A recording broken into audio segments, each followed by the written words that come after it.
I want to warmly welcome you to the second symposium of the Department of Marketing and Consumer Studies of our Faculty of Economics and Management Sciences, or the IFEANYI. I want to warmly welcome you to this symposium, which is the second in a series being organized by our Department of Marketing and Consumer Studies in the Faculty of Economics and Management Sciences. University of Ibadan is known for the dispensation of knowledge, and we believe that gatherings like this offer us an opportunity to cross-fertilize ideas, because we're going to have keynote addresses and, of course, a panel session. And I want to implore you to participate actively and draw all the lessons and information you can at this occasion.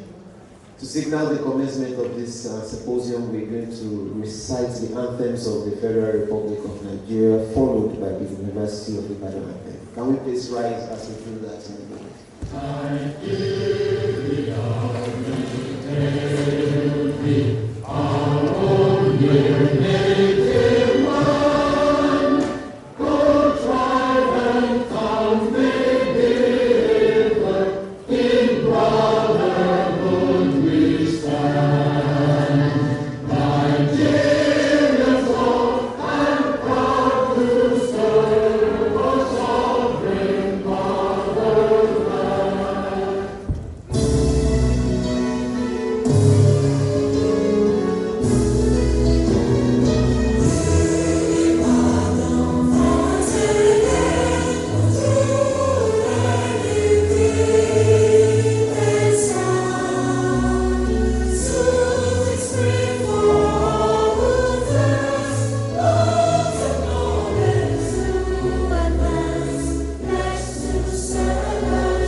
Simultaneously this morning, and we trust that he's going to show up, and hopefully with other principal officers of our university.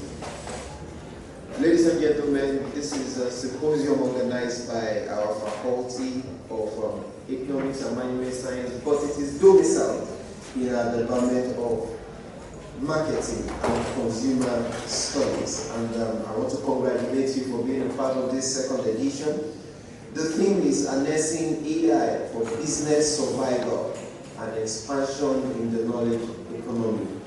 And that's very, very significant to contemporary trends in the globe, apparently. I would like to do a few recognitions before we go into the opening remark to be delivered by the acting head of that department. We are hopeful, like I said earlier, that the VC will join us. But it's my delight to warmly recognize and also to introduce our guest today, the Dean of our Faculty of Economics and Management Sciences. Distinguished ladies and gentlemen, please give a round of applause to Professor A.O. Folawewo. Thank you very much. It's apparent it's not the first dean. There were deans colleagues before him, and it's my delight to warmly appreciate the presence of a former dean in that faculty, Professor Omo Arebeye. Thank you, sir. And Professor Folawo is the incumbent dean, and he's not going to be the last. So we have an incoming dean already. It's my delight to warmly appreciate the presence of Professor Akoni Lawansi. He's a big honor. And we are delighted to announce that our guest of honor is here already, but ably represented. Our guest of honor today is the Honorable Commissioner for Local Government Affairs, I believe. Let me get that right. The Commissioner for Local Government and Chieftaincy Affairs, and that's in person of Honorable Ojo Ademola Obafemi. But he's here ably represented here today by the Director of Local Government Affairs at that ministry. Joining to appreciate Mrs. Olanike Akonji. She will be delivering a goodwill message on behalf of the Honorable Commissioner this morning. Our keynote speaker is also here. We have two keynote speakers. One will be joining us virtually. The other keynote speaker is going to be speaking to us live. It's my delight to acknowledge the CEO of Synergy Solutions Limited. Our first keynote speaker. Please put your hands together for Dr. OLADIPUPO SENNAIKE. I hope I got that right. Great. I deserve an applause for that. I've been rehearsing that in my mind. As an MC, there's a tradition of rechristening people, and I don't want to do that this morning. Okay, one of our living ancestors just walked in. She was one of our living legends in the University of London. She's sitting here, madam. Please bring her to this side. Bring her to this side.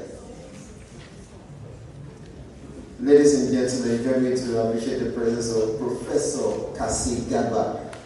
And she's here today with her husband, Professor Abdulganil Gaba. Please put your hands together for this power couple. Thank you very much. Good to see you again, man. The last time I saw you was at your valedictory lecture. Thank you, sir. And we're glad to see you here and healthy. Thank you, sir. I told my wife that if she backs a PhD before me, I'll go to my hometown to collect chieftaincy title. I like Professor and Professor Mrs. Gaba. How can we have Mr. and Doctor something now? Chief and Doctor while I wait for my PhD. We appreciate your presence at this occasion, man. And ladies and gentlemen, we have our panelists who are already seated, and I would just like to warmly acknowledge their presence. They are going to be participating in a very significant part of the symposium where we have discussions and field questions to them, and they'll be giving us professional answers. In no particular order, please, I'm going to start with the General Manager Commercials at UAC Foods. Going to appreciate Dr. AWOSIKA.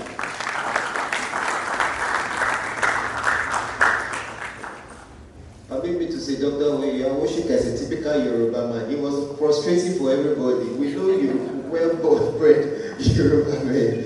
So we appreciate your presence, sir. And also the lead partnership and clusters at Providence Unity Bank, Mrs. AMARA CHUKWU. She's on her way. Fantastic. We also have Mr. Seun Fatoki, he's the head of engineering and main stack. Osuntoki. Okay, my best friend is Fatoki, so that's as registered in my SS secondary school. Mr. Seun Osuntoki, please put your hands together for him. And also the founder of Mafio Creative, Mrs. FUNMILAYO ADEBOMI. Thank you very much. They said you are Fumi Dudu, you don't look Dudu to me. I know Dudu when I see one. Alright, ladies and gentlemen, the last but not the least is the SME consultant at Oyo State, at the Oyo State government. Join me to appreciate Mr. OLADAYO BELLO. Put your hands together for him. He's going to be my favorite speaker, and I'll tell you why after introducing myself. Alright. if there is other introductions we need to do, I'll do that in the course of this symposium. But I would like to warmly acknowledge the presence of former heads of departments. I don't know if they are on seat yet. Heads of department, I'll just read out their names. If they come in physically, we'll reintroduce them to you. The first head of department of the Department of Marketing and Consumer Studies, Professor ADEBOMI. Once he gets here, we would duly acknowledge him. He's also a former dean at our University of Ibadan School of Business. And Professor Boyega Oyeronti. Okay, Prof, thank you very much, sir. He's a former head of department. And I understand Professor Mutiu Oyelola is here represented by Dr. Oyelola. Is she here? Okay, on her way. And also Dr. Oluwatosin Adeni, represented by Dr. Tolu Oshayomi. Is it there? Okay, thank you very much. Sir, you should be seated in front here, please. Kindly take your seat in the right place designated for you.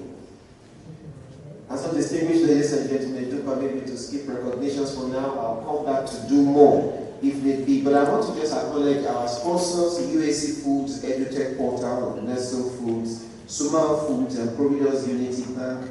Thank you for supporting this symposium. And I want to warmly appreciate the chair of the, he said this is not NOC, it is IOC, because this is an international symposium, right? So the head of the IOC, International Organizing Committee. Just to appreciate Dr. Oluseyi Ajayi. I know it's not going to be busy coordinating things. Faculty members, students of our department. If you're a student, put your hands together for yourself. I know you should be resting after the exams, but you are here today. We appreciate your presence. And members of the fourth estate of the realm, particularly from our University Media Center and Directorate of Public Communications. And of course, I see my friend from Guardian, Mr. Rotimi. Thank you for coming. My name is Oladayo Olajide, so that is why you're going to be my favorite speaker. I'm from the Directorate of Public Communications of the University of Ibadan. Please appreciate my ministry. While I was going through the resume of our speakers, I saw, especially our keynote speaker, we have Synergy Solutions Limited. Mr. NWEKE is the second keynote speaker. We'll be joining us. He's already there virtually. Please put your hands together for him. He's the CEO of BEAMX Solutions Limited. So I am your MC solution at this occasion, and I hope it's going to be an amazing time. So, distinguished ladies and gentlemen, we're going to have an opening remark. He's going to be briefing us why we are here formally, and also probably to give us an antecedent to this symposium. Distinguished ladies and gentlemen, please join me to welcome the acting head of our Department of Marketing and Consumer Studies, Dr. S.O. Orekoya. As a concept to be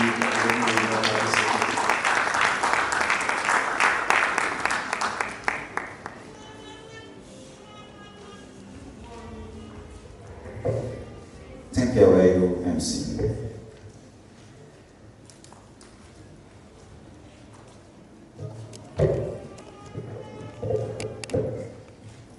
The chairman of this occasion, the 13th Vice Chancellor of the University of Ibadan, Professor ADEBOMI, the chief host of this occasion, the 5th Dean of our dear faculty, Professor Abiodun Folawewo, our esteemed guest of honor, the Honorable Commissioner for Local Government and Chieftaincy Affairs, Oyo State, Honorable Ojo Ademola Obafemi, heavily represented by our dear sister here, pardon me because I didn't pick the name when I was informed. Our distinguished keynote speakers, our formidable panelists, esteemed faculty members, colleagues, staff, our ever dynamic students, and our highly valued sponsors, distinguished ladies and gentlemen. It is with great pleasure and a deep sense of purpose that I welcome you all to this auditorium today for the second symposium of the Department of Marketing and Consumer Studies, themed harnessing AI for business survival and expansion in the knowledge economy. We gather here today at a critical junction in human history. The business landscape is no longer just competitive, it has become transformative. The knowledge economy is here, and at its heart is artificial intelligence. It's no longer a futuristic concept, but a present-day reality. It is the engine propelling efficiency, innovation, and growth. We gather here today not just to talk about AI, but to understand how to harness AI. How do we, as a community of scholars, industry experts, business leaders, and future entrepreneurs, leverage this powerful tool not just to survive, but to expand and thrive? It is in this spirit that our department has proactively assembled this impressive faculty of speakers and panelists. We have brought together thought leaders from the boardrooms, the tech hubs, and the policy corridors to dissect this theme from every possible angle. Whether it's optimizing supply chains, enhancing customer experience, or creating entirely new business models, we will explore the practical applications of AI for the modern enterprise. As the head of the department, I'm particularly excited today because this symposium represents the very essence of our academic philosophy to bridge the gap between the town and the gown, between theory and practice. We are committed to ensuring that our students and the wider business community leave here today not just with inspiration, but with actionable insights. It is on this note that I extend our heartfelt gratitude to our sponsors whose generous support has made this event possible. We thank the University Management and our loving and dear Dean for his unwavering support. Please let me applaud him.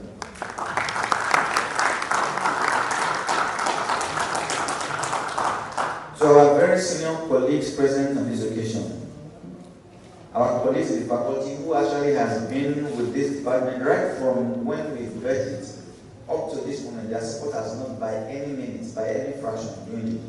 They have been supportive, they have been giving all their best to this department to ensure that it stands out. And I tell you what, marketing department stands out among all the departments that we have in the faculty. Please help me applaud you. Thank you so much. So our guests and participants, we are honored by your presence. The ambience of this venue is actually a testament to the quality and ambition we hold for our academic discourse.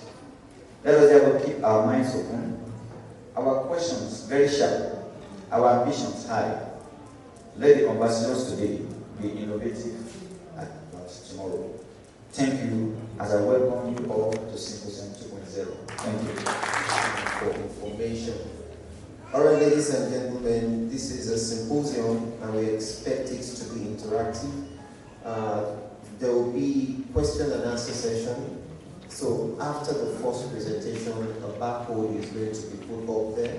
So once you see it, you can scan it and start dropping your questions so that we'll maximize time when we have the panel session. And so, ladies and gentlemen, the Department of Marketing and Consumer Studies is domiciled in our Faculty of Economics and Management Sciences. And the Dean of that faculty will give the next remark. Please join me to welcome Professor A.O. Folawo as he comes up to give the Dean's remark at this occasion. This way, sir.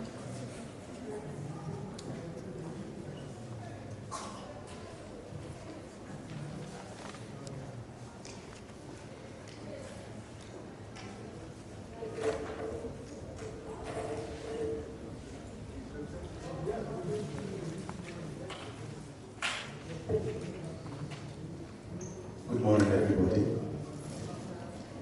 Let me start my short remark by acknowledging the presence of several people here. First, I want to acknowledge the Vice Chancellor of the University, Professor ADEBOMI, who I believe will soon join us.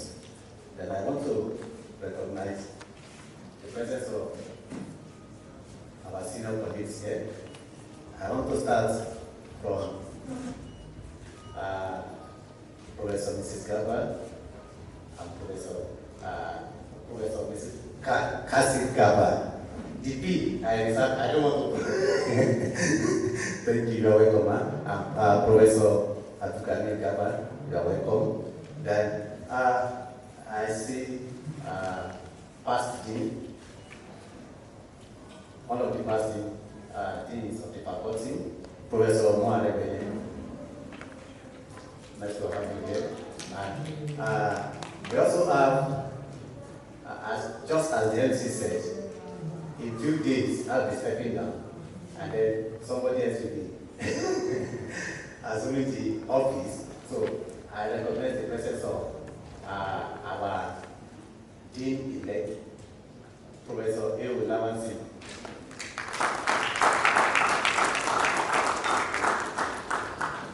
I also want to say a very good morning to one of the past issues of the department, Professor Oyemonti Odukwega Oyemonti. And I think this is the first official environment we'll be introducing you. So I think it deserves another round of applause as a professor. All right. I want to welcome the Chief Guest of Honor for the occasion, the Honorable Commissioner for Local Governments and Chieftaincies are here, ably represented by the Director of Local Government Affairs in the Ministry, Mrs. OLADIPUPO. You are welcome. And all our keynote speakers and panelists, you are welcome. And I want to say welcome to all the guests and the students. We are gathered here this morning for an important discourse. The theme of this second symposium is Harnessing AI for Business Survival and Expansion in the Knowledge Economy. This is an important topic because technology is fast shaping everything in the world. The way we talk, what we produce, the way we consume, and the way we do business. In fact, the recent experience of COVID-19 has changed the status quo of the way businesses are being conducted. Now, we talk about teleworking, we talk about remote work, and the rest. In fact, it is no longer new that even among the academic, we see a lot of influence of technology and AI. And that is why today our gathering is a unique one, that we'll be discussing how we can harness AI for business promotion and expansion, given the knowledge economy. Now, I'm trusting and I believe that all of us are going to have wonderful experience in this symposium. Therefore, I want to indulge all of us. Let's play actively. It is an interactive session so that everybody will live here increasing in knowledge about what AI stands for and how it can influence businesses and even our academic community. On this note, I want to say welcome and enjoy yourself.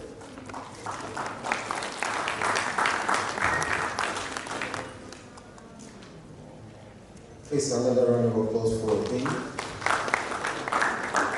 Dr. Ayomuka, Acting Head of Banking and Finance, I would have introduced you before the Dean did. He wants to collect part of my honorarium, so I'm doing it myself. Ladies and gentlemen, it occurs to me that if this were to be a boat, I'll be very afraid because when we have a larger percentage of people on this side we are risking the boat capsizing. So I don't know what this side is doing to us. So I would like people from my brother putting on the cap there, or can we please come down to sit on this side so that we can have a balanced sail. So please do me that honor. Our distinguished students and participants just come from the third row. You can occupy the third row, or your special guests shouldn't be sitting behind. Thank you very much. Thank you. So those coming later can sit from behind. Thank you. Ladies and gentlemen, join me to welcome the presence of the Vice Chancellor of the University of Ibadan, Professor Kaide. Thank you very much.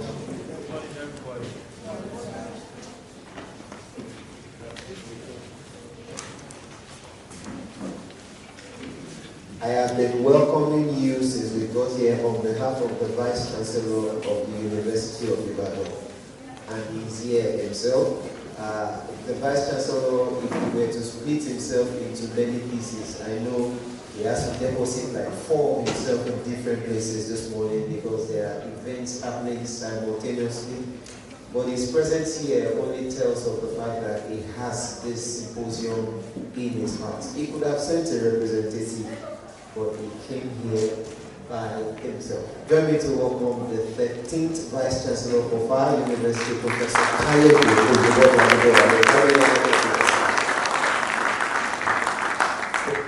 So Vice Chancellor will be speaking to us and declaring the symposium open, but we have the Honorable Commissioner for Local Government and Chieftaincy Affairs of Oyo State here. We would like him to say a word, and is ably represented. But before then, it's my delight to warmly acknowledge the presence of one of our icons in the university. He's the Pioneer Director of our Center for Petroleum, Energy, Economics and Law, CPO, Professor Adiola Adeniki. It's good to see you, Prof. So I'll see you next week, Wednesday, sir. You know, we have an appointment there. All right. Ladies and gentlemen, it's my delight to welcome the representative of the Honorable Commissioner for Local Government and Chieftaincy Affairs. He's the Director of Local Government Affairs, Dr. Olanike Akonji, to deliver the Honorable Commissioner's speech before we bring the Vice Chancellor home. Please put your hands together.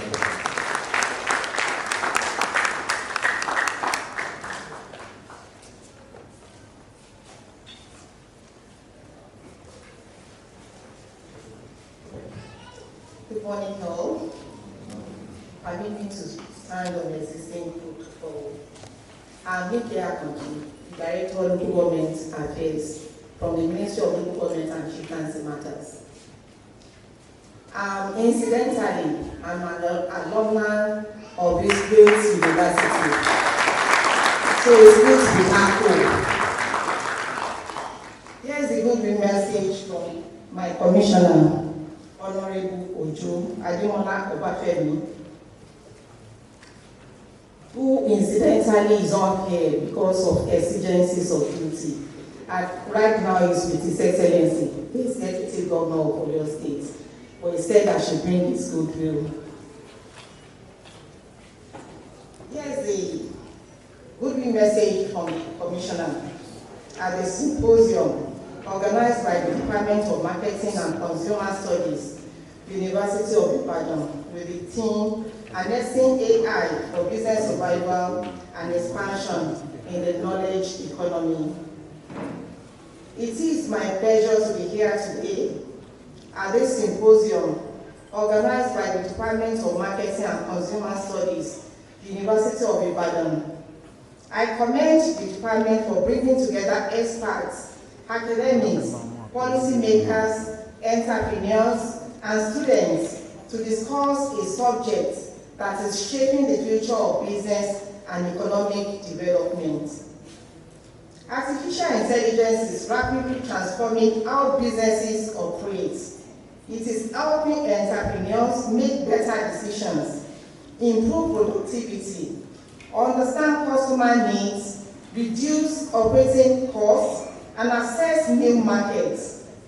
These opportunities should not be limited to large cities or large organizations. They should be available to businesses in every community. As the Honorary Commissioner for Local Government and Chieftaincy Matters, I believe that meaningful development begins at the grassroots. The knowledge and opportunities presented by artificial intelligence have the potential to strengthen businesses across all the local government areas of various states, empowering our traders, artisans, farmers, cooperative societies, and small business owners to become more productive and competitive.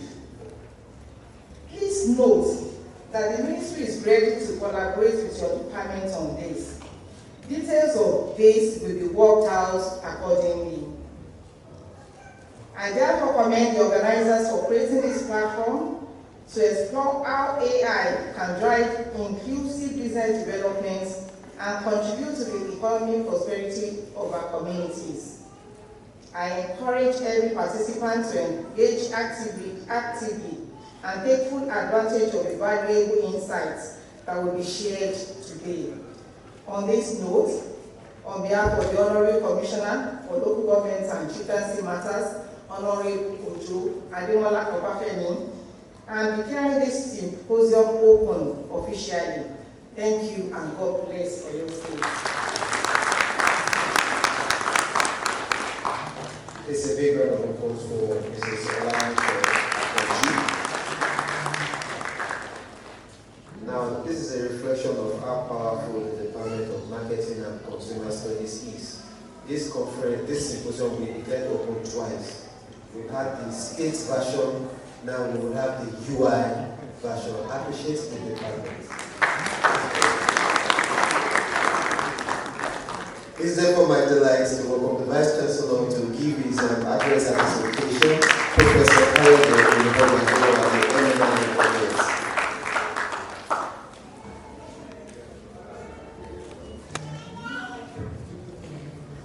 Distinguished ladies and gentlemen, a privilege for me to be in your midst this morning.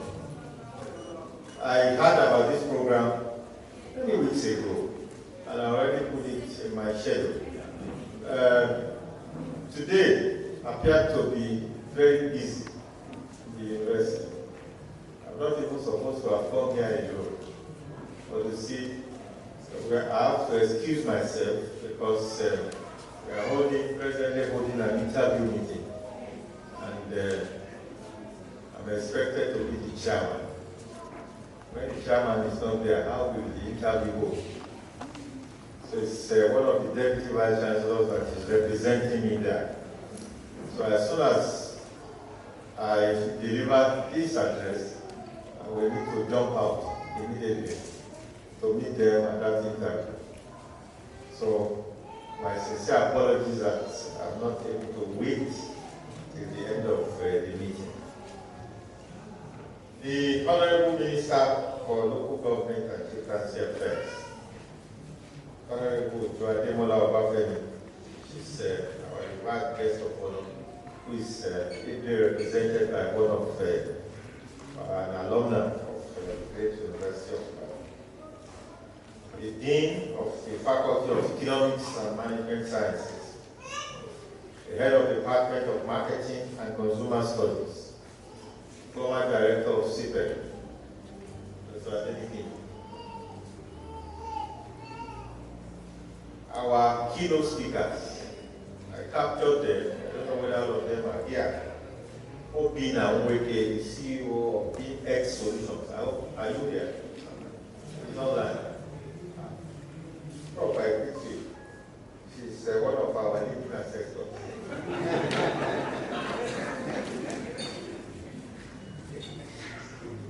Dr. OLADIPUPO, SENNAIKE, CYNERGY Solution. Is he here? You are most welcome, sir. Dr. AWOSIKA, PM Commercial of BSC Foods. You are welcome, sir. Victoria Ibori Esquire, known as the lawyer, is here. She is head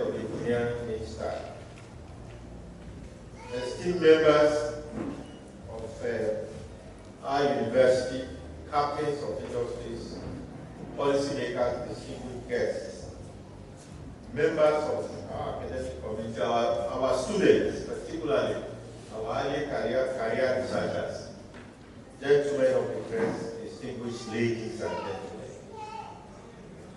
It is a big honor for me to be here and particularly to welcome you to the University of Ibadan, the first and the next.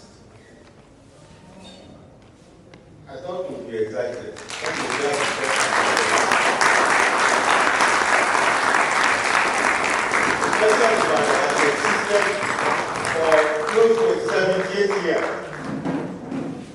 close to 78 years, and are still the best in Nigeria, and recently we have pronounced the fourth in Africa. The implication of that is that we are doing something that is right. If what we are doing is not right, if the foundation that the people that have come before us, if the foundation is not enduring, we will still not retain that position. Clap for you, I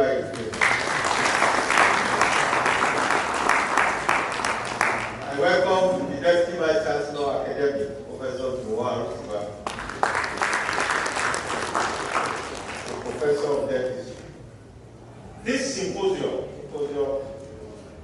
organized by our Department of Marketing and Consumer Studies could not have come at a more critical time, because we stand at an intersection of two powerful forces.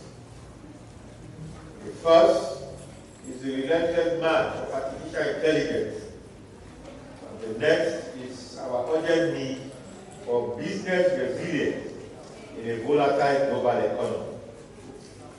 The theme of this symposium, harnessing artificial intelligence for business survival and expansion in a knowledge economy, is therefore not to be regarded as a luxury.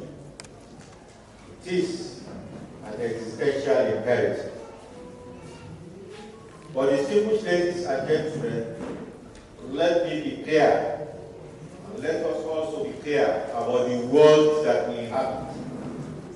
We are witnessing the fourth industrial revolution, where data is the new oil, and intelligence, both human and artificial, I see it as the primary currency of value creation.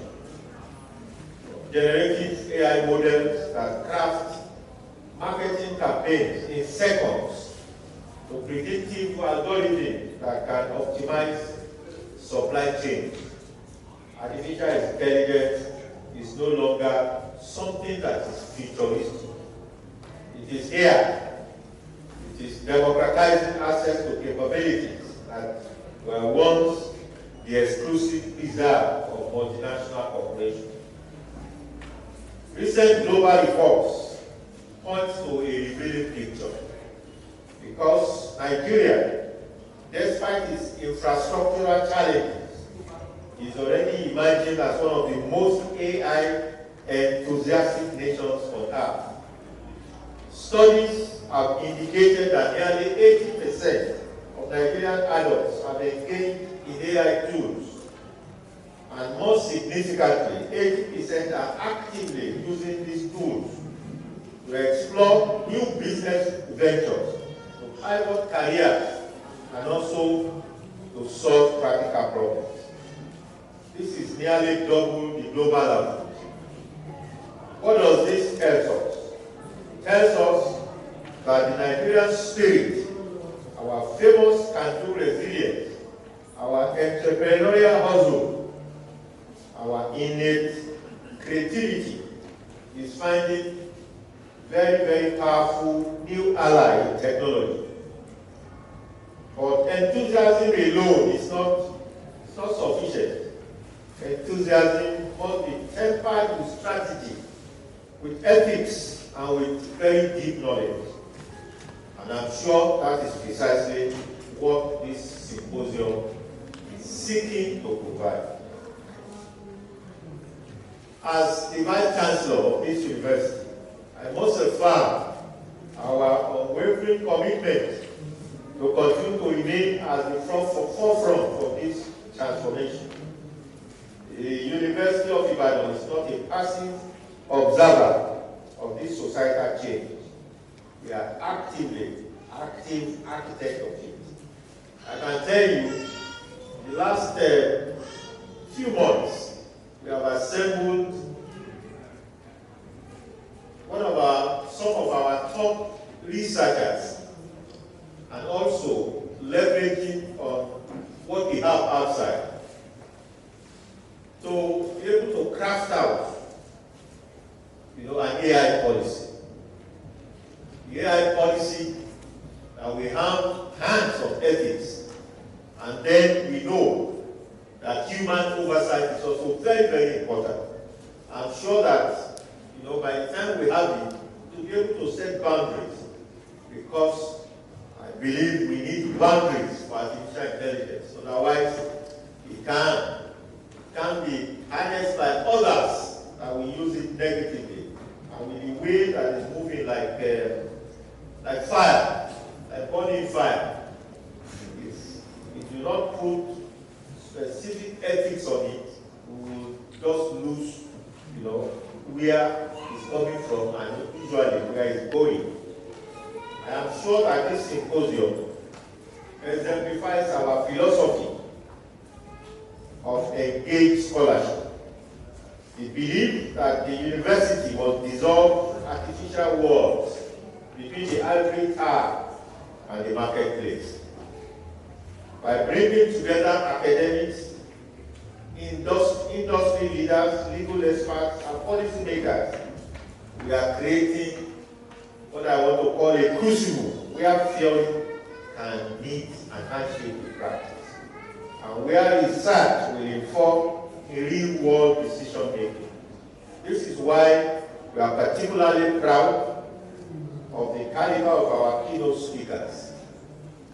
Individuals who have not only theorized about artificial intelligence, but have deployed it, have commercialized it, and have grappled with the complexity in the boardrooms and the tech hubs of our nation.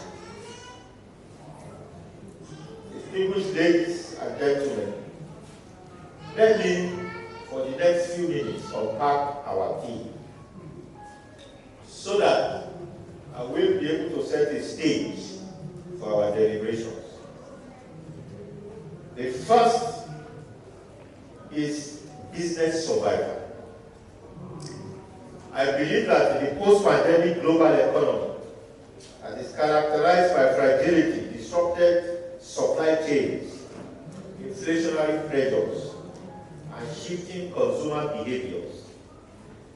And in such an environment, businesses that fail to leverage data-driven insights can be rendered obsolete.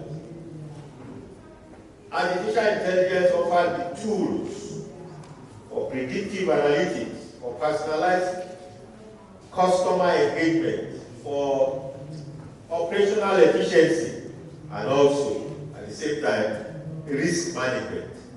And it is, in many ways, the digital immune system that can help businesses anticipate shocks and then adapt very quickly, very swiftly. Second is expansion, which is survival, which I know survival, which is the baseline, because expansion is the aspiration. For Nigerian businesses, particularly our SMEs, our small and medium enterprises, which I believe constitute, if not up to 90%, but over 90% of our industrial base. Artificial intelligence is the great equalizer because it can lower barriers to entry, it can provide access to global markets, it can even enable hyper-localized marketing and optimize resource allocation.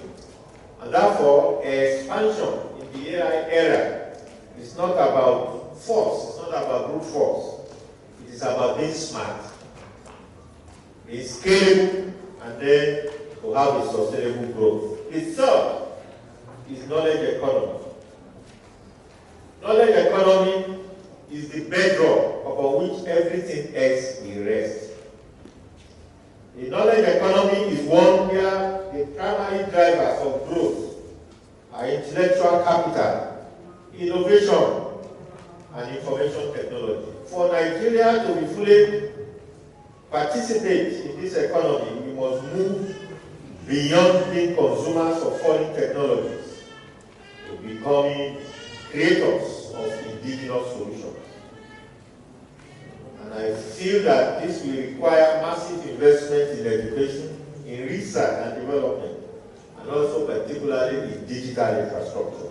It requires a national mindset shift from valuing physical assets to valuing intellectual property, in valuing data, and also in valuing in human capital. Distinguished ladies and gentlemen, I also believe that there are some key challenges that we must confront. Because as we proceed, we must be honest about the obstacles that lie ahead of us. We cannot harness AI effectively without not confronting. Just mention about 4 or 5 of them, and then I will leave. The first is digital infrastructural deficit. We need access to reliable electricity, affordable high-speed internet, and robust data storage facilities. And this, I feel, still remains a significant barrier, particularly in rural areas. Government and the private sector must collaborate in order to be able to bridge this gap. Second is the skills gap. There is critical shortage of AI specialists, data scientists, and machine learning engineers in Nigeria. Our universities must urgently revise the curriculum or their curricula to embed AI literacy across all disciplines, not just computer science, but also marketing, finance, agriculture, and also particularly humanities and the social sciences. Third is data integrity and sovereignty. Artificial intelligence is only as good as the data it leans from. We need national policies that will ensure the quality, the security, and the ethical use of our data. We must also assert our data sovereignty, ensuring that Nigerian data benefits Nigerian businesses and citizens rather than being exploited solely by foreign entities. Fourth, ethical and legal frameworks. There is no doubt that AI raises profound questions about privacy, about bias, about accountability, and also sometimes about job displacement. But I think today there is a lawyer that is in the house that will today shed light on the legal frontiers of this technology. We must develop regulatory frameworks that will protect citizens without strictly innovation. Fifth and final, the human element. Because amidst all the excitements about algorithms, you must never forget that business is ultimately about individuals, about people. AI should augment human intelligence, not to replace it. The most successful organization will be those that blend the analytical power of machines with empathy, with creativity, and with the ethical judgment of humans. Human oversight. I'm sure that our gathering today is strengthened by the caliber of our speakers, who I know represent the best of industry and practice. And I've mentioned a number of them, and I've looked out, for their citations. Men like OBINNA of BEAMX, Dr. OLADIPUPO, Dr. AWOSIKA, Engineer Sam OSUNTOKI, because I know that their presence underscores the the critical link between academia and industry. And as we have seen at similar high-level gathering, recently we had the Chemical Society of Nigeria's annual symposium, which I had the honor to be the chief host. And that explains the power of bringing together diverse experts, which is unique to us, and because it catalyzes research partnerships and creates impactful collaborations. Distinguished ladies and gentlemen, I believe that this symposium should not just be an intellectual exercise that ends when we leave the hall.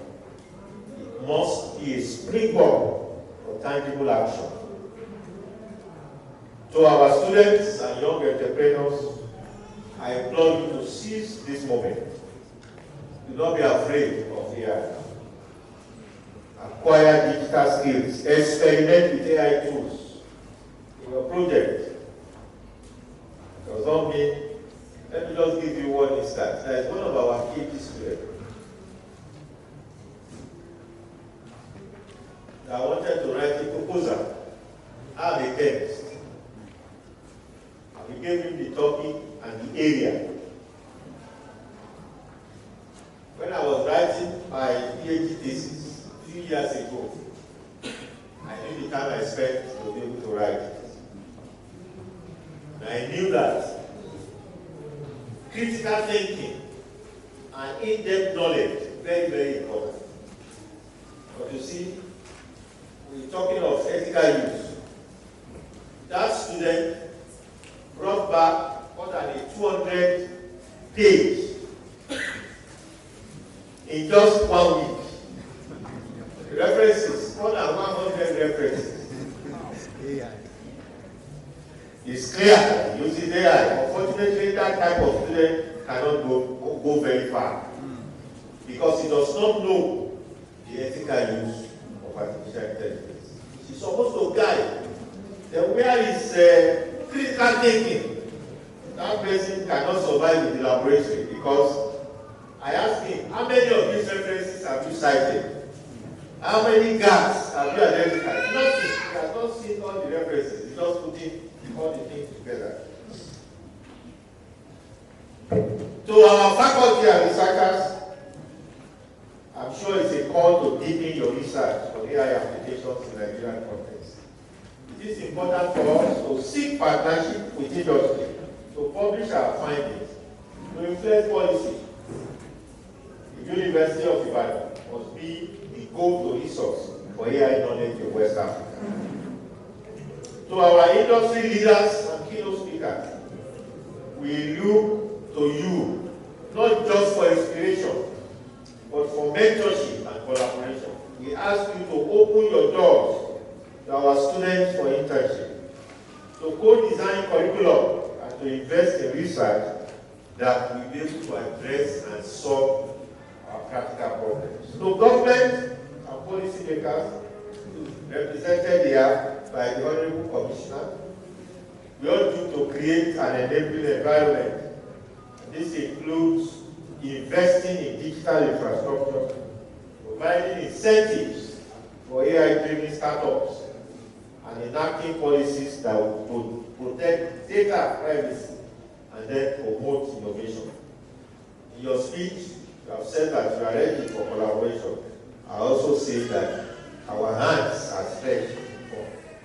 In this university, we have 3 deputy vice chancellors. There's a deputy vice chancellor that is for research, innovation, and strategic planning. So the Department of Marketing and Consumer Studies, you have set a very high bar with this symposium. I therefore charge you to sustain the momentum. Make Symposium 3.0, 4.0, and beyond even more impactful. Consider establishing a center for AI and business innovation that can serve as permanent hub for research and policy advocacy. Let me finally express our profound gratitude to our guest of honor, the Honorable Commissioner, for honoring us. The dedication to local governance and grassroots development will serve as an for us. We also thank our keynote speakers for sharing their time, expertise, and to the head of department, who has called me, I don't know how many times, for organizing this committee and for all the staff who have worked tirelessly to make this event a reality. You have my deepest appreciation. In conclusion, let me invoke the spirit of our university's motto. The motto is rectes and performs. Latin, which means to know rightly, is the fountain of wisdom. In this age of AI, true wisdom lies in not knowing all the answers, but in asking for the right questions. How do we ensure that AI serves a common good? How do we prevent a new digital divide that leaves the most vulnerable behind? How do we build a knowledge economy that is not just efficient, but just and inclusive?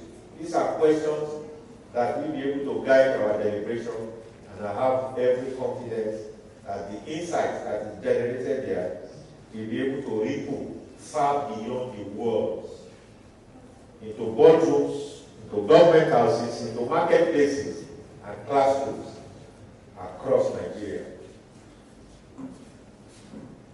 Let me therefore proceed with open minds, with bold spirits, and a shared commitment in harnessing AI, not merely for business survival, but also for the flourishing people of our nation. This symposium has been declared open. You can't declare so the dignitaries ladies and gentlemen, I am not going to go ahead to declare it open again. The Honorable Commissioner has declared it open, and I stand on it. I want to thank you for listening.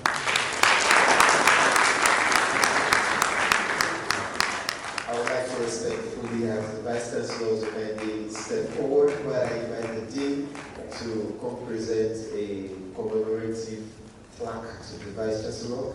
He has given us discussion points, and that wasn't just a remark. I would say that's the first keynote address at this symposium. It's loaded with a lot. So, Mr. Vice Chancellor, can you please step to the middle? So the Dean, while I invite the acting head of the Department of Marketing and Consumer Studies to join the Vice Chancellor to present this plaque. He has to feature in the photograph as the, okay, HOP, we need your presence.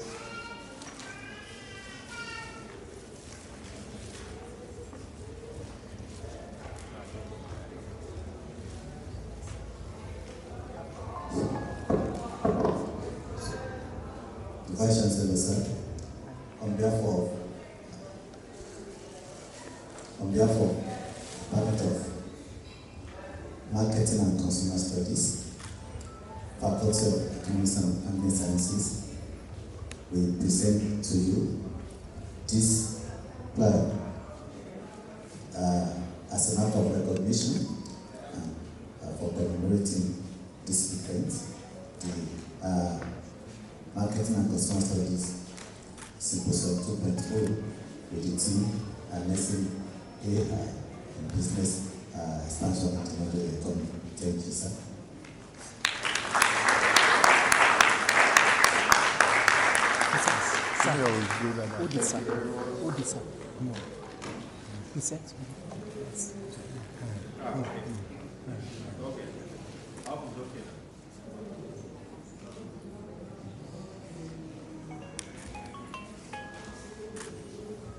Thank you. Vice Chancellor, sir, there's one more thing that you will do for us.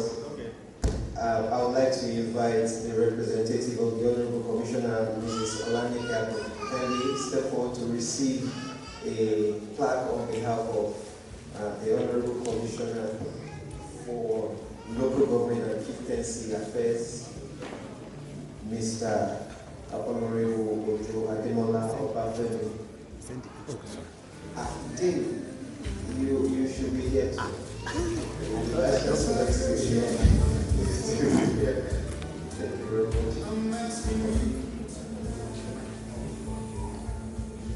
Distinguished ladies and gentlemen, this is a word of appreciation appreciation for the Department of Marketing and Consumer Studies of this great university that is presented to the Honorable Ojo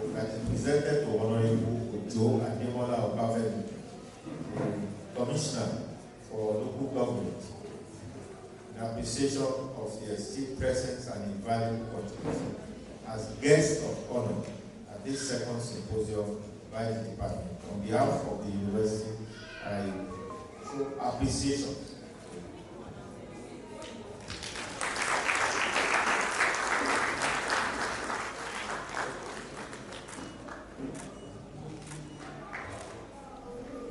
Thank you. The Vice Chancellor will now lead the Honorable Commissioner to the ground there to take a group photograph while I invite our keynote speaker, panelists,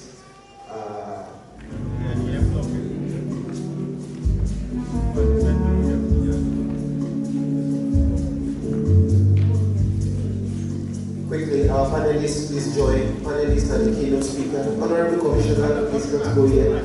Our panelists and keynote speaker will join.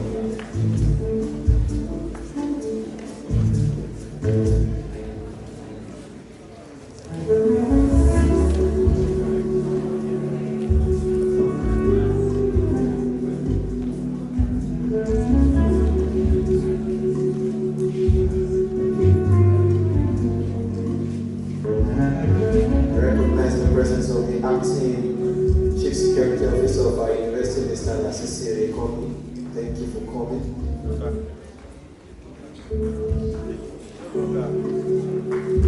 Please round of applause for the guys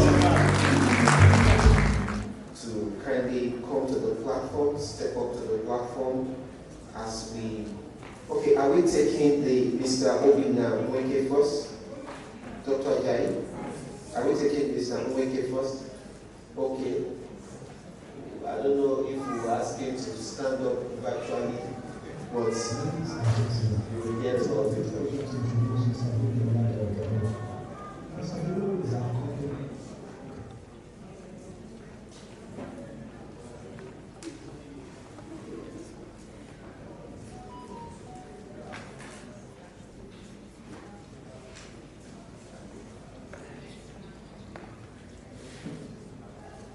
Immediately after Mr. NWEKE's citation, he's going to present his keynote address.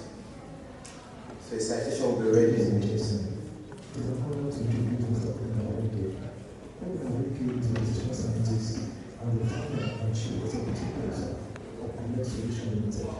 An analytics and artificial intelligence firm dedicated to helping businesses, particularly small and medium-sized enterprises across Africa, unlock performance through data-driven insights and intelligent technology.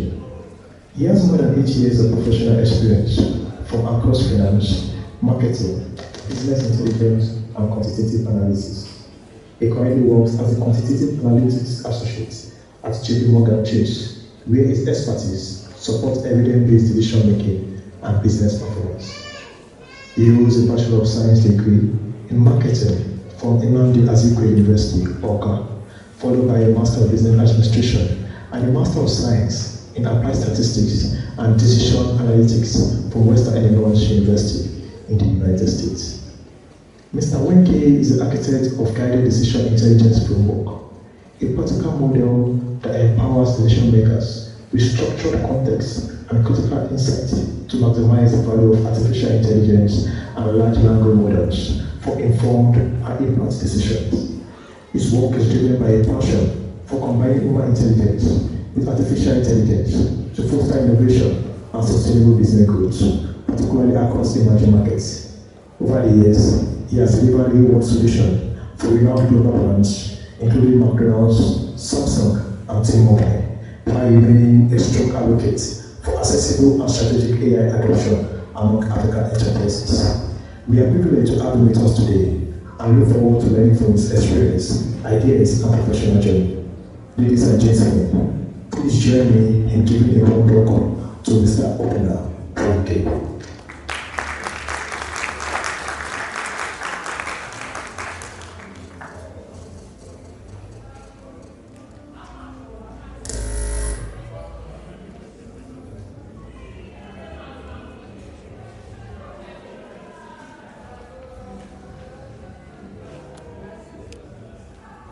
tackle ideas and see how to make this opportunity in itself.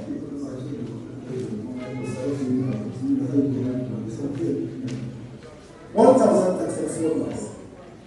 That's how long it has been since ChatGPT was first released by OpenAI in 2022. That is over 3 years and 7 months. And everyone is listening to me right for has felt the impact. 362 that is how long it has been since BEAMX Solutions rolled out the first AI solution called Beacon. And it has been over 200 businesses adopting our solutions. It is quite humbling and a great learning experience. And so we have no doubt that AI, artificial intelligence, is a powerful technology. But what does that mean for me and you? How can we handle it for business survival and expansion?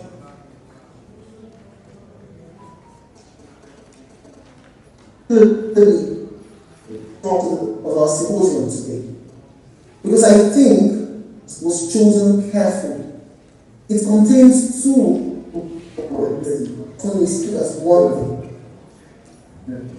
Survival expansion. Two. It's about defense. It's about cost. It's about speed. It's about ensuring that your business does not die. That's expansion. On the other hand, it's more about growth. Every new market, launching a new product, increasing your marketing effort, your operation capacity, or even acquiring other companies. We've seen from several studies and reports the most common reason businesses fail around the world is because they run out of money. I mean, if you run out of money, there's no way to much, right? But if the most common reason is running out of money, then maybe survival should really think about how can I make sure that my business does not run out of money. And so I'll continue with the general talk a little bit here. To survive, define the product, the service, the offering, just the thing that makes you money. What is the thing that makes you money? What is the thing that keeps the lights on in this business?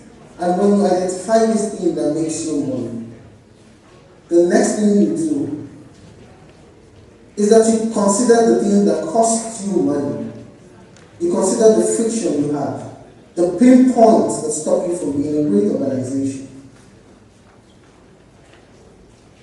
At the point when you have identified all of these, I have one request for you. My request is that you approach finding a solution to either improving your product, finding new customers, reducing your cost. In the same way, a child in the playground would approach his play area with wide eyes, with a creative mind, with openness to new ideas. Only then can you solve your problems without conforming to the simple solutions. And sometimes the simple solutions are not the problem. It is that they are not ideal for the problem that you're trying to solve for. Hardness that are worthy of giving you great outcomes must be considered carefully from different angles for you to get the desired results you want. I have said to my friend in preparation of this keynote that the AI fires that have populated the internet in the last few weeks is simply a show of how we can fail at harnessing AI. And now brands that we use a lot, brands that people can see and easily find, brands that would typically stand out from the crowd are now drowning in the same simple and maybe lazy effort of just generating these AI flags. But that is just one example. There's another example that I'm particularly angry about. In recent times, I've tried calling my service providers, several things, just to lay complaints, make a special request, and then I get directed to a call center, an AI call center.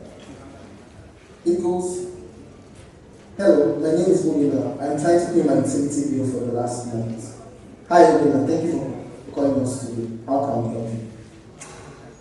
Hi, my name is OBINNA. I'm trying to pay my utility bill for the last month. I see I have a bill of X, Y, Z amount.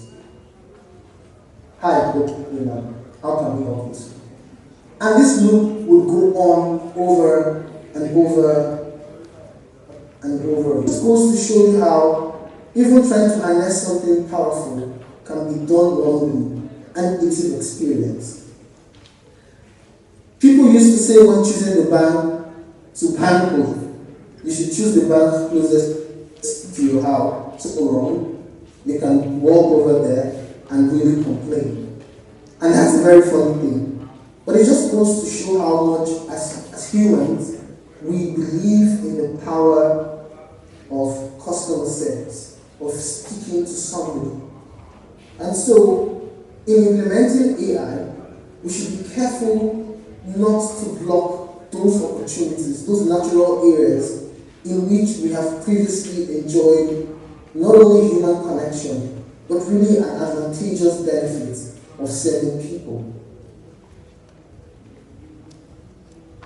I don't like call centers. If nothing, please don't get the call centers like that. But there are other examples. I teach a study called the Gen AI Divide, which is really looking at the state of AI in business. They interviewed executives, they surveyed employees, they analyzed over 300 public AI deployments. And what they found was interesting. That despite 30 to first worth of enterprise spending on generative AI, which means your OpenAI, your Anthropic Claude, your Gemini, your Microsoft Copilot, 95% of organizations were seeing no business return, none at all, in terms of measurable impact on profit and loss. This begs the question, if AI is so powerful, why are we not seeing it? But it also will tell you that you can implement AI in your business and not get the results that you want. The solution to this is really defining the problem you're trying to solve for and really finding creative ways to solve it. And so we go over to expansion. Like I mentioned earlier, leaning more and really growing your business, scaling, not about surviving anymore. And so if I would recommend businesses to harness AI for expansion, I would suggest that you follow a decision science approach.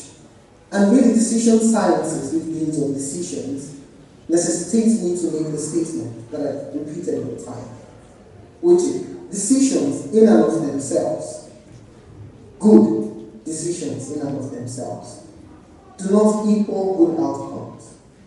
You can make a good decision to carry out a market survey, employ consultants, deploy functional technology, do all of the things right, and then start a business, and your business will fail. But you made the good decision to do all of those things. And then you can make the not so good decision to not carry out research, to not go to people in the industry, and just start a business and still succeed. Both things true. It's good decisions are not equal to good outcomes. And so you want to factor this does not mean you will have a successful deployment. But it is not a bad decision to try to harness it when expanding your business. But you have to decide and how for using it. You have to define the pain points and the measure of success when you use it. It is even okay to think of it as experiments and form hypotheses that allow you to test the solution and then track the impact before you scale it across several scenarios. My friend, Caleb, runs a media organization, and with a lean editorial team, they faced the challenge which is really familiar to many digital publications.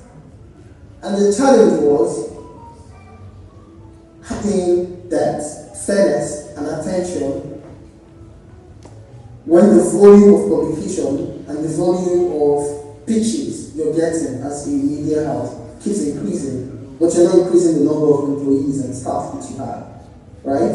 And so they built an AI model, which is really interesting. And there's a publication about this for folks to read.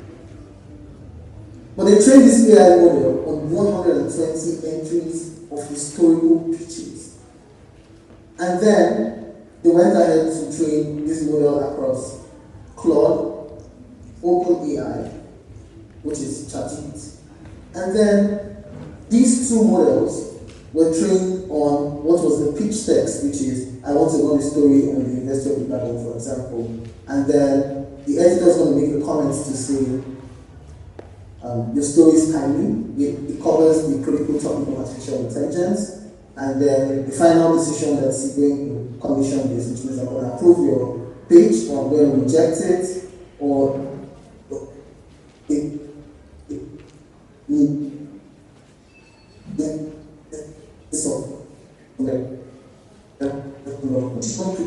brings me back in and measure what success looks like. And so success for them looks like looking at the train the model, and then they ran it through the model. And so after running through the model, they looked at one, did this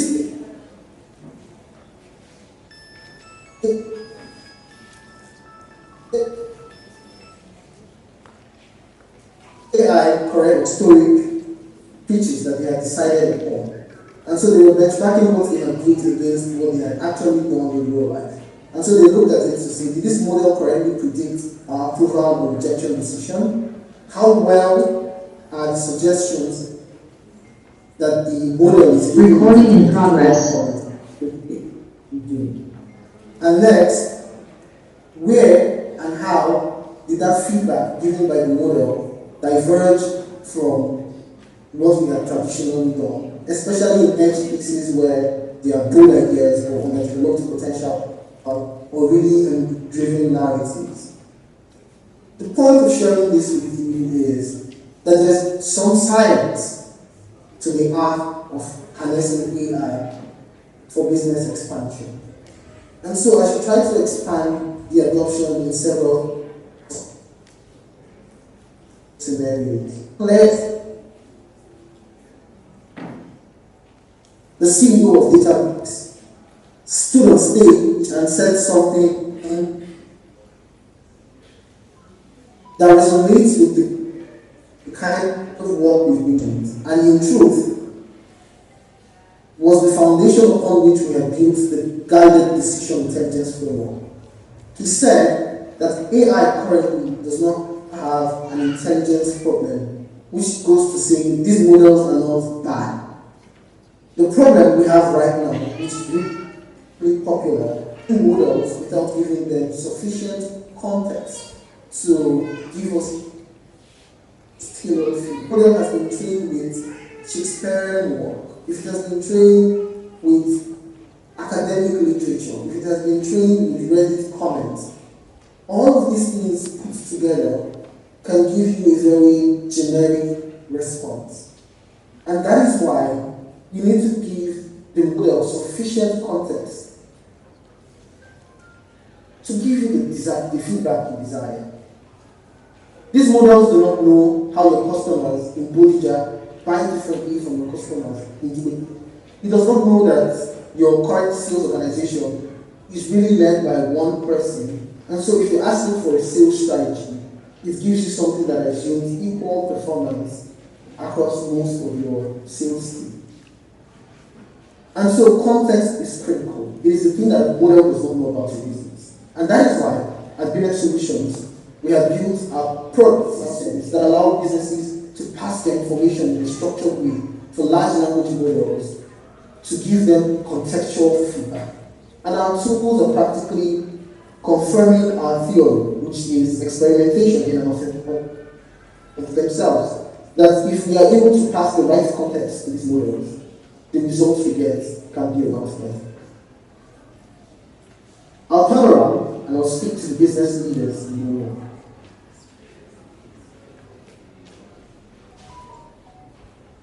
If your business requests you, based off my experience, I'm leading an AI-powered business. Allow young people, students,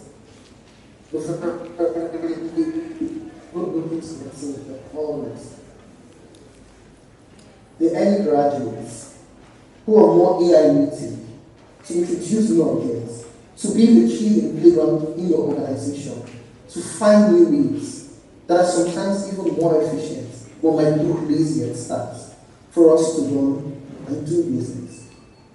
And like our Vice Chancellor had said, our role as senior leadership must be to provide the guardrails, the guidance, the encouragement, the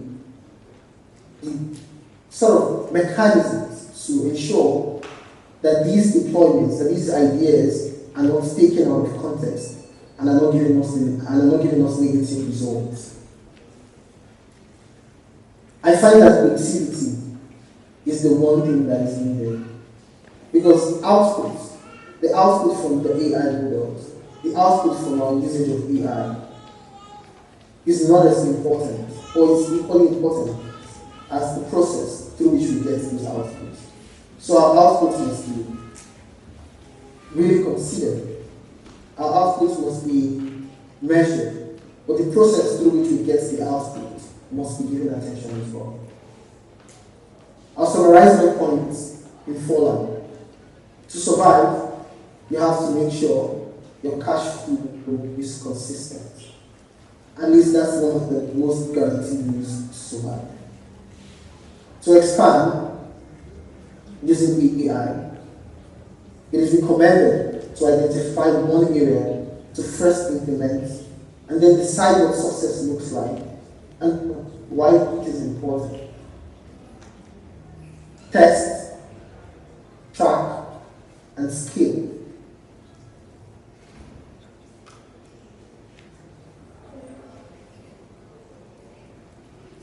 And last, until we meet again, honorable guests, friends, professionals, academics, the University of Ibadan. It has been a pleasure, and until we meet again, it has been an honor to speak to you. Thank you very much.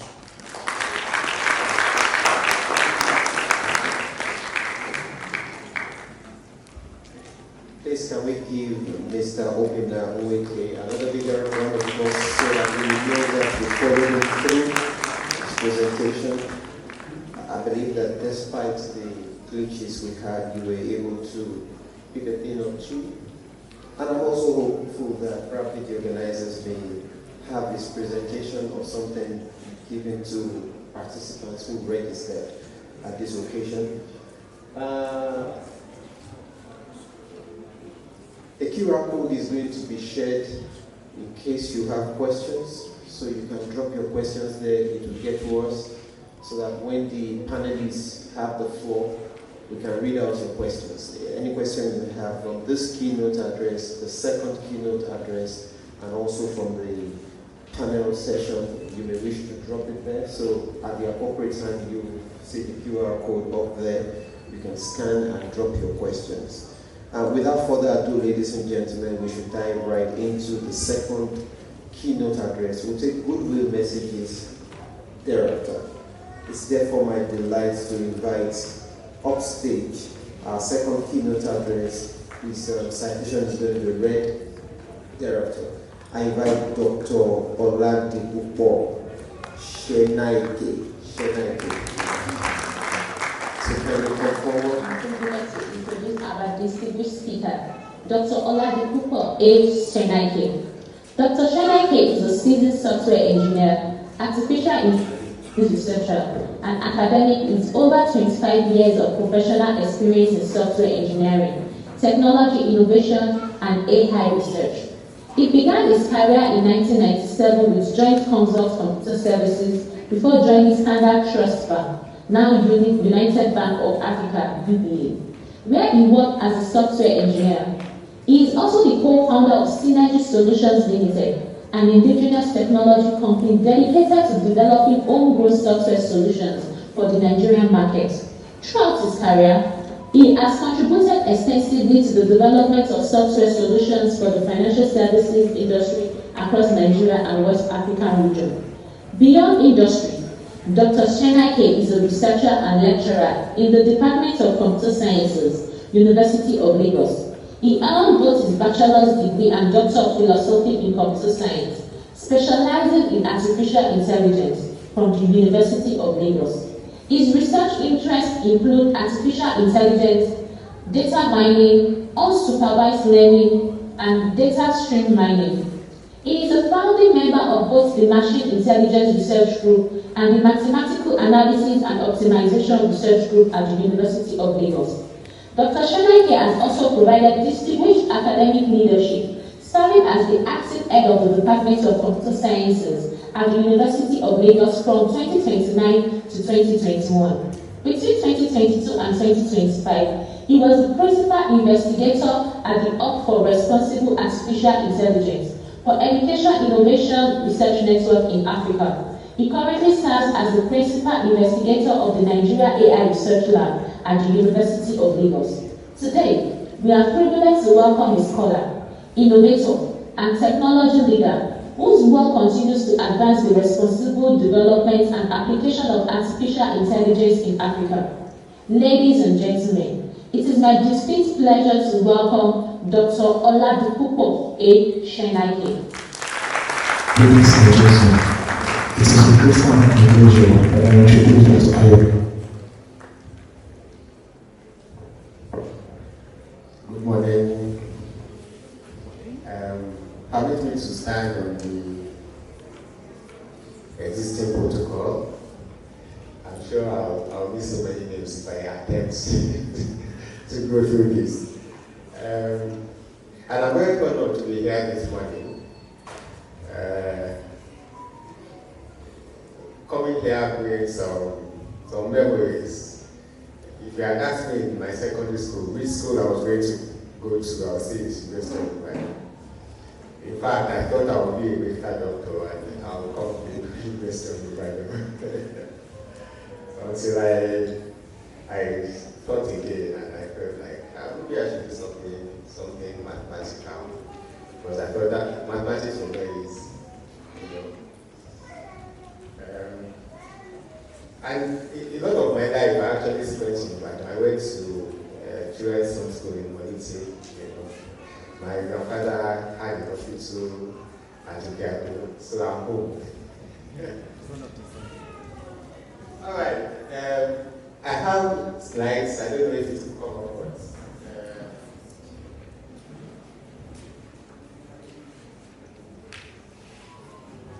I'll just get into it.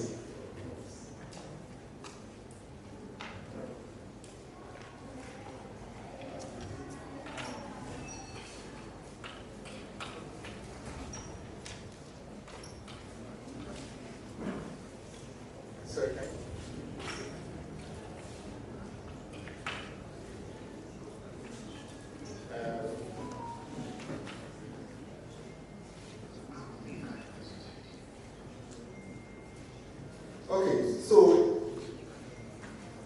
this is marketing, and very important that we situate whatever we're talking here in the ambit of marketing department. Okay, just go to the next slide immediately. All right, so we have a lot of realities when it comes to business challenges in Nigeria. I mean, exchange rates,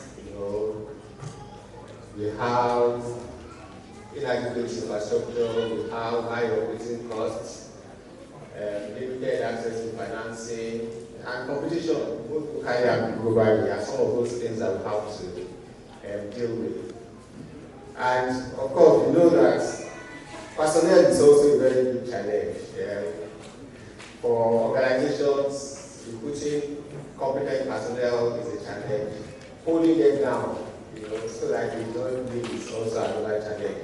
And there are also regulatory challenges, and then we still don't have a very good culture of keeping data, and creating data in this part of the world. And that's why even in the research that we do, when we talk about our languages, we say that we have low resource languages. What that means is that we do not have enough data, to be able to train our models, so that you can recognize and you can converse with you in your local language properly.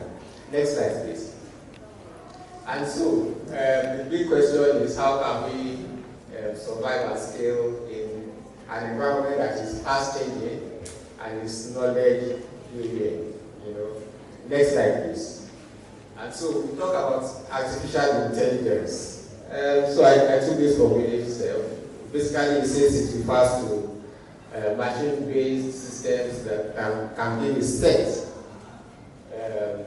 of predictions, recommendations, decisions that influence real or virtual environments. So AI exists both in the virtual environment and then in the real environment. And usually AI systems usually interact with us.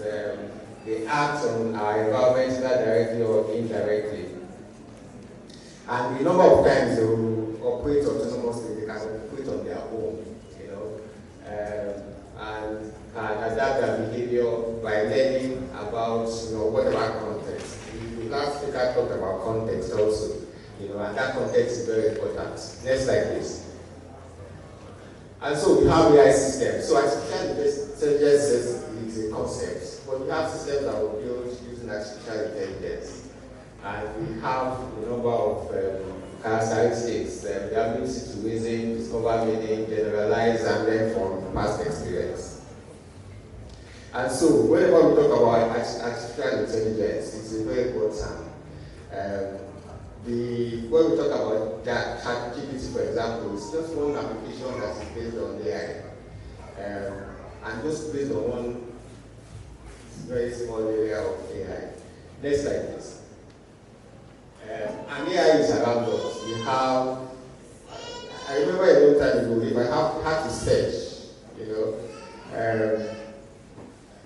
in fact, I remember when I was in school, if I had to get any information, I had to go to the library. And then we go to the internet, and when we go to the internet, so I don't have to go to the library again. I can now come and search on my browser. And then the search engines became smarter, over time. At the beginning, they were just search engines. There was no AI in it. It was just to be able to get information and put it together. But as time went on, they became intelligent because they could be able to look at the information you are looking for and know which one is more relevant to your search, And so there was an improvement. And today, the BCK was talking about a student that went to do a proposal and then just used AI. I mean, today what has happened is that for me having to go to the library, to be sitting down and being able to search, the next step is that it's not just searching and giving me things that I can download. It's searching and is able to summarize it, And it's not just that you can summarize individually, it's able to summarize and then put it together, So today, for people in academics, you can actually have, I mean, you have thesis AI that can almost generate a whole thesis for you, you know. And then you have a lot of tools that you can use to do those things. However, like the VC pointed out, we have to be ethical about it. We'll still talk about that a bit later on. And so, we have a number of systems, recommendation systems, you know. One very important one is understanding human speech, you know, and we will see that happening also. We've seen self-driving cars, and then we've seen generative tools. And then we just pause at the generative tools because when we talk about ChatGPT, that's where it falls. And the number of the tools that we use today that enables the kind of interaction that we have, you know, with it. Without going into technical details, everything was based on the fact that we actually have data. Conventionally, what we do as technical people is we have to write programs and we have to know exactly how it's going to solve that problem, or we can write a program for it. Basically, that's what we do. But there are things where we say that, is it not possible to mimic the way the human works? I see an example, you know, I see some data items and I say this is what it is. You know, I see something, I say this is what it is. So I associate patterns, you know, with figures. And so, and you know how the brain works. Neuroscience has told us how it works. So basically what was done was to quickly mimic how the brain works, and then we came up with something called neural networks.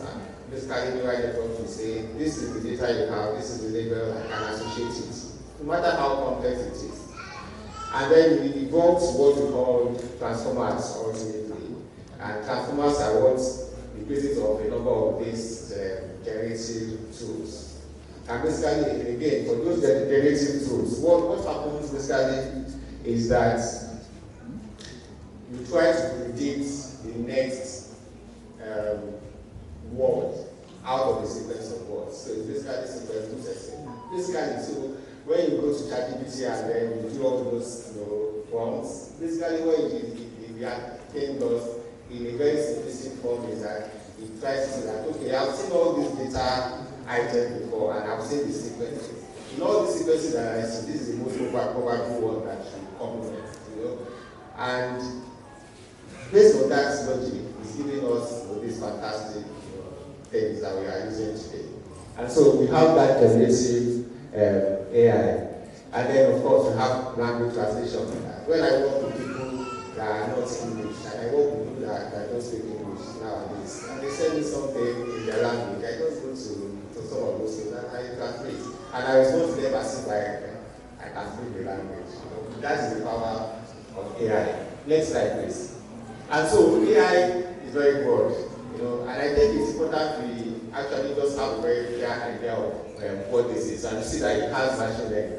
What I described, you know, with neural networks is basically what we call machine learning, because the machine learns from data. And so when we talk about machine learning, it's very data intensive. In fact, what has made everything possible, number one, we have, because of the internet, and we're able to have a lot of data that people have put, and people in businesses have generated. We are able to leverage on that data and learn from it. You know?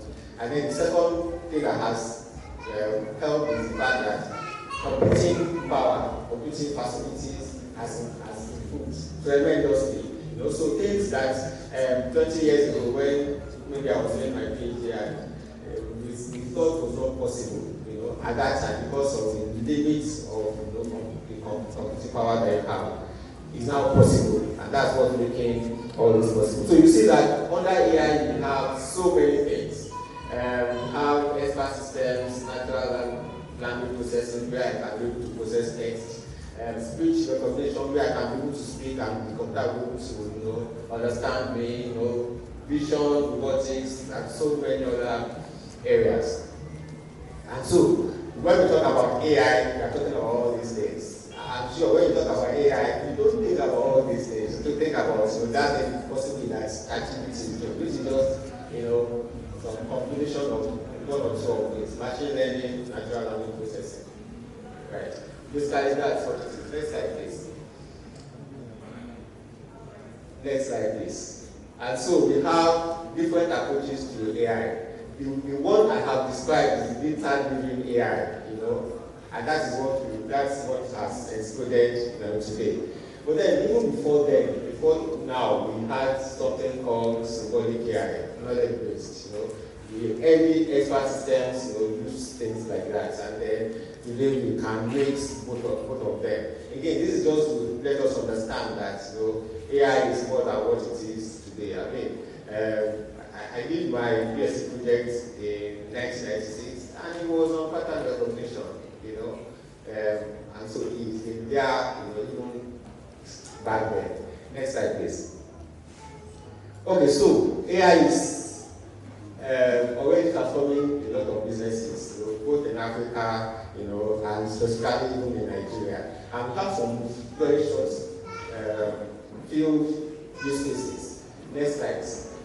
And so the first one we have is Dr. Wave. Next slide, please. And then some of the things we're able to use AI for will be fraud detection, for example. I mean, it's transactions, hundreds and millions of transactions go through our financial system. I want to be able to ensure that when they are fraud, we are able to detect them and we are able to mitigate against them.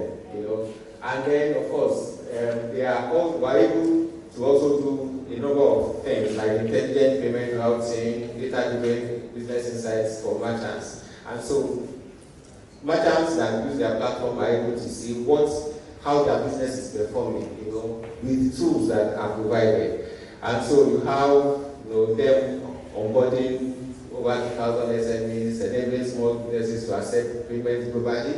I mean, we take it for granted nowadays, but it was not always that easy. That I, as a business owner, I can just say go online and then pay with your card. No, it was not that easy, And so, I mean, technology has actually helped us improve. And then also improve trust through AI-powered fraud prevention. Next slide, please. Nobody wants to use a system that is prone to fraud. And then, okay, this is from Kenya, and basically, the core of this is that we're able to do credit risk assessments, on people that do not have a credit history on, and we're able to provide credit for them. I mean, over and over again, we say that one of the problems with doing business in Nigeria is access to finance, isn't it? And then one of the very major things, I remember when I was in the bank, I want to be sure that when I give somebody a loan, I can recover it. You don't want to give somebody that will not be able to pay back. And so you need to assess that person. And so it's important to be able to do credit assessment, and they were able to do that using AI. Next slide, please. And then we have this that was done in Oyo State. It's an AI system that optimizes vaccination outreach strategies, and it has been successfully deployed, and you have a lot of families enjoying that. Next slide, please. And then you have a number of other startups. I'm sure if you're a startup now, the startup process has been made very easy to decide to use AI. And so you find out that people do marketing content. You can be able to do customer insights and talk a lot of automation using AI. And let me pause again, because I mentioned automation. When we talk about automation, we have always been doing automation. In fact, before computing, we do automation. We have some machines that can. I saw something that will actually write some letters. It was all mechanical, nothing electronic about it. And that's a form of automation. But the point here is that when we talk about automation, it does not automatically mean AI. Automation does not automatically mean AI. I mean, banks have automated a lot of processes, in the past. There was no AI used, it is when you have to do all those things that we talk about under AI, things that you require human intelligence, speech, speech recognition, natural language processing. You want to be able to read a text and know what it means, and the system is able to respond to you. So that's when you start saying that, yes, you are using AI. So automation does not necessarily mean AI. However, you can actually see how automation that involves AI. Next slide, please. And so we have a number of AI tools that another round of applause for our second keynote speaker, Dr. SENNAIKE, for sharing his wealth of knowledge with us. For me, talking about AI, I'm beginning to hope one day AI will not steal the job of an MC. Thinking about my future. But actually, I doubt if AI can make you laugh like that. The day it does, then I'm really in trouble. We want to do something very significant now, but before we do that, I want to warmly acknowledge the presence of one of our distinguished dons in the faculty. He is a former head of the Department of Economics, Professor A.S. Bankole. Thank you very much, sir.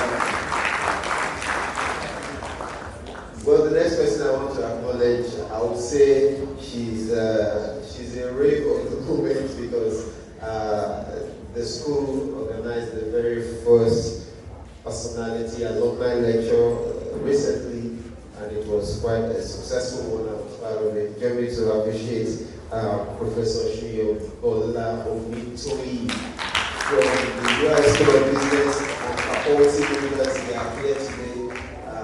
Wherever they are, we want to congratulate you for that event.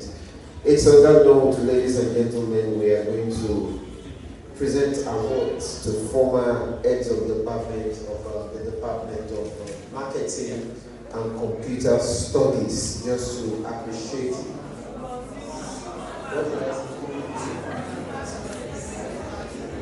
You see, my predecessor, Faculty of Computing had their opening ceremony of their conferences, so computing has not left my brain. I hope at the inaugural lecture this afternoon, I won't say marketing. Okay, ladies and gentlemen, it's good to acknowledge the efforts of those who have laid the foundations for what we are building upon today, and it's a good initiative that the department wants to recognize their input and contributions to the department. And to take us through that, I would like to invite Dr. Ajayi to do that in a minute before we go into another significant event that would lead us to the panel session. Dr. Ajayi, please. Thank you very much. Good afternoon, everyone. On behalf of my head of departments, I want to first and foremost say thank you for everyone for gracing this August occasion. I've been given a task that is very heavier than myself, but I will just be naming on my professors here present, our living ancestors, to do the job. Thank you, Prof. Man. So now I want to make welcome the Dean of the Faculty of Economics and Management Sciences, in person of Professor Abiodun Efolawo, to be joined by my head of department, Dr. S.O.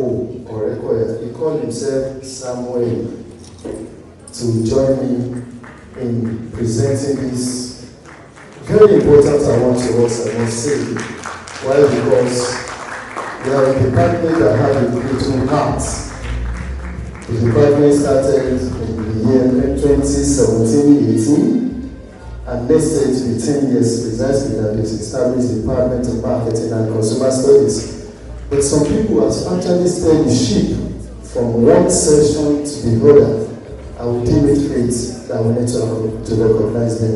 And I also need to tell our audience that the Q&A session that will really unlock the usefulness of artificial intelligence to soon get there. But at the same time, we need to recognize our past head of department. So in no particular, I'll just go in the order in which they actually headed the department. I want to start with the first head of department of this great department, I tell you, in person of, I think it's not here present. Wow. Where is Professor Adewuyi? Wonderful. Don't worry, he will join us. Okay. The former head of the Department of Economics will represent the first department, the first head of department. He's also a former dean also. So I want to make welcome Professor Adewuyi, ably represented by Professor A.S. Bankole, who is the first head of department of this great department, Department of Marketing and Consumer Service, to receive the award on his behalf. We can do better, please. We can do better, please. We don't know what this means to us as a department. I'm a member of the department, so I can see. Thank you very much, sir. Microphone, please.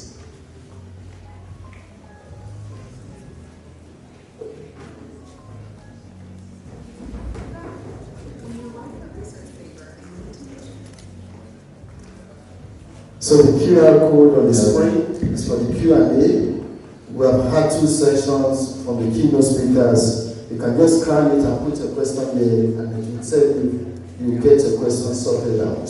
So, Professor Adewuyi, on behalf of the Department of Marketing and Consumer Studies, this plan is presented to you. Some of your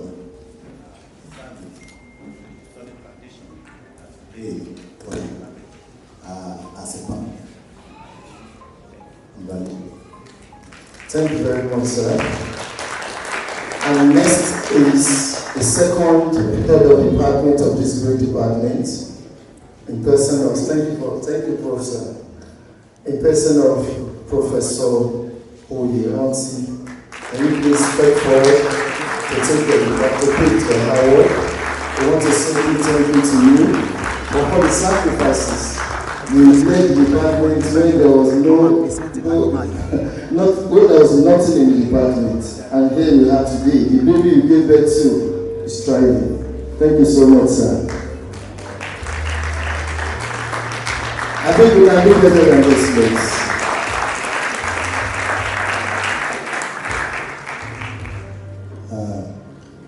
Professor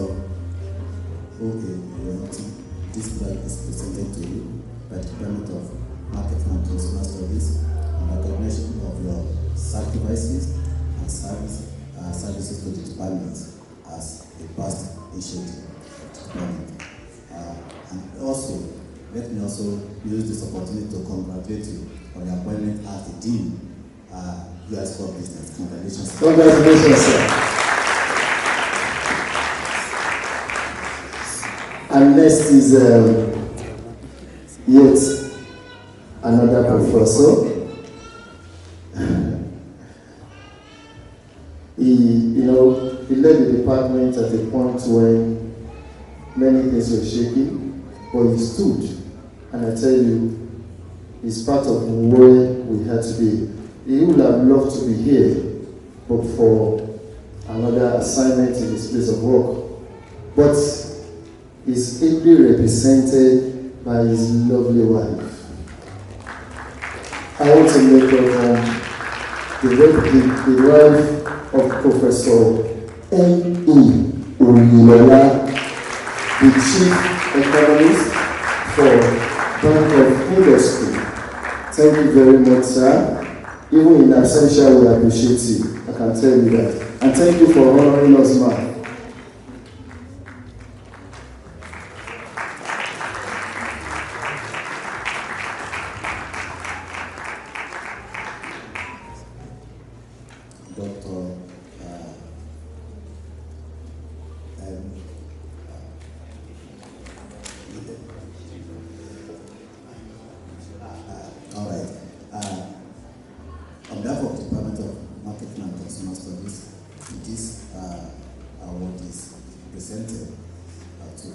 Professor Edwin Oyinola in recognition of his services and sacrifices to the department as the former head of the department. So congratulations, man. Thank you very much, and I believe we send the fond regards to Prof. Also, to the immediate past HOD, head of department, who is also unavoidably absent. My people just reminded me that I just called the 3 musketeers in succession. The first one is Professor Edwin Oyinola. The second one is Dr. ADEBOMI, and the third musketeer, who is just exiting his tenure, is the one standing and presenting the award. So join me to welcome Dr. ADEBOMI, who is presented by Dr. Osayemi. I hope I get the pronunciation right. Thank you very much, sir.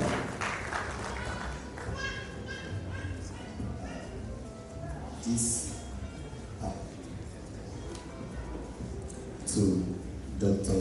Oluwatosin in recognition of his services and contributions to the growth and development of the Department of Marketing and Consumer Studies as a past HOD. Congratulations, sir. Thank you very much. And you know what? So we do, sir. One more thing for you to do for us. You know, the Department of Marketing and Consumer Studies was established because of somebody in the faculty, because of one of our living ancestors here present. And on that note, I want us to join me to jam our hands together to make welcome Professor Kassim Gaiba. Please, we just step down to give Mama the award. No, please. She insisted that she wants to climb the stage. Thank you very much, ma'am. We can do better for Mama.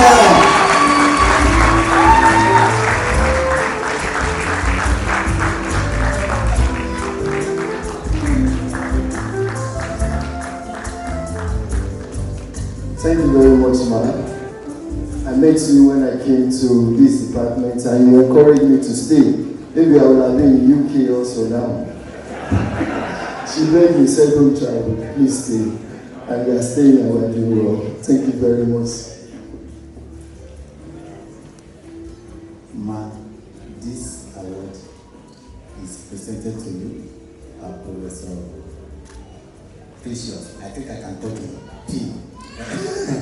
Okay, I'm all right, Precious Kassim Gaiba, in recognition of your sacrifices and your services to the faculty and to the laying of the foundation for the department. We know when the economist was operating as faculty, several things happened, but you know that we said the faculty will not be completed without a department dedicated in your honor. And that was why we conceived the idea of the Marketing and Consumer Studies Department. Congratulations. Thank you very much, ma'am. Sorry, please, my dean, you still have another duty to perform for me.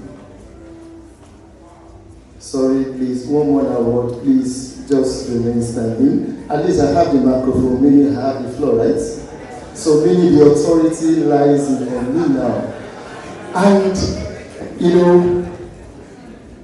the present head of the department will end in less than 2 weeks' time. And we deem it fit. Because this award I want to call, he is not aware that this award will be called. So it's a coup against him. And I hope after this I will not be fired. But even if I'm fired, I know what I'm fired for. So on behalf of the entire member of the Department of Marketing and Consumer Studies, we want to present this award to our head of department, Samuel Olekoya.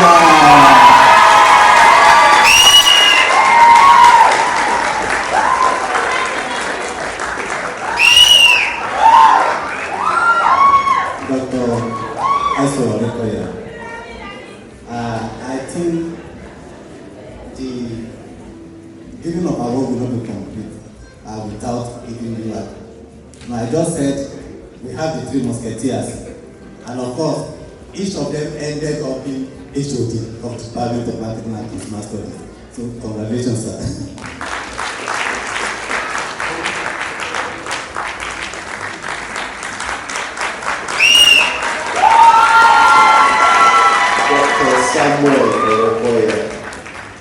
By the time he becomes a professor, maybe he will say, come and do a return match and be substantive ed. Well, Dr. Ajayi said, Mama Kasigaba asked him to say, I hope you have stayed. Those that don't know why I'm asking, we don't know if they stayed until they stay. Please put your hands together for Dr. Ajayi for coordinating that. And it's interesting when a woman represents his husband, they say his lovely wife. But when it's the man, they just do it shakala, our husband. They just say lovely husband. So I want to appreciate Mama Kasigaba's lovely husband. Thank you for giving her to us as a lovely husband. I'm advocating for men. Handsome. I think lovely is stronger than handsome. Okay, handsome and lovely husband. It's a win-win situation. All right, ladies and gentlemen, we are going to the panel session, but we want to do something very significant on behalf of the department, and I'd like to invite Dr. Ajayi one more time to do that in about 4 or 5 minutes. I hope our questions are beginning to drop in response to the keynote addresses before we go to the panel session. So, Dr. Ajayi, you have the floor one more time. Thank you very much, the Master of Ceremony. Just like I said, the Department of Marketing and Consumer Studies was established in the year 2017-18, and from then it's been growing from strength to strength. And one of our key objectives is to ensure that we have what is called the industry departments collaboration, such that we'll be able to be a department of impact. This is the second symposium. We had the first one in 2024, and I tell you, just like the Vice Chancellor has charged us, we will sustain it. I tell you. And also want to thank all our sponsors we soon recognize you, because this is not the session for that. The session for this is for me to highlight and display on the screen. Technical room, can you give me the display on the room? Some of the key things that the department needs for it to function effectively. The department, just like I said, we know the kind of economic situation in the country and how government is actually underfunding education and departments. And that's why we have the following needs on the screen. The very first one, which is very key and important to us, is what is called the staff development. We want to send our lecturers, staff, for conferences both locally and internationally, so that we can have the international recognition and reputation that we deserve. Don't forget, we are in the first and the best university, just like my Vice Chancellor has actually asserted, and the university ranking also confirms that. So we need to the tune of 10 million naira for that. I want to believe, I want account of the association displayed, because I know at the back end I will have all the money I'm asking for here. So secondly, one of the requirements for us to have accreditation, so that NUC will not come one day and tell us, close that department down, is for us to have what is called departmental mini-mats. And I want to use this opportunity to thank our dean. He has actually graciously given us a befitting container in CBN building. So all we require now is to get, thank you very much. You can move it, sir. Thank you. So all we require now is to get a company. Take for instance now, UAC can come and just brand it, their name, and say, sell all my products here. And I'm expecting that. I trust Dr. AWOSIKA. He can do that. Providence Bank can come and say, okay, I want a mini bank here where students can relate to it. And say, I'll brand it, everything, Providence Bank. And I tell you, it's welcome. The SME consultants can come and say, okay, I'm a consultant to many states, Kebbi State, Bauchi State, name it, the entire Nigeria. I can do this for you. So we estimated that to the tune of 7 million naira. Very chicken change. How many dollars is that? You understand? So also another requirement by the Nigerian University Commission is for us to have what is called a departmental studio. This is the era of digital marketing. So all these things are done in studios. So another key requirement we require is what is called departmental studio to the tune of 6 million naira has been estimated as at today's market reality. Also, we train, we teach, and we ensure collaboration among industry and our students, so that we can give them the needed exposure, so that the industry, they can be employable in the industry. We don't just want to train students that cannot do anything. So on that basis, we need mobile projectors for lecturers. I can take them to any site or any company to display anything or anywhere with our mobile projector. And we estimated that to the tune of 1.5 million naira, less than how many dollars is that? Then we also need laptop computers. That's our working tool. That's our instrument.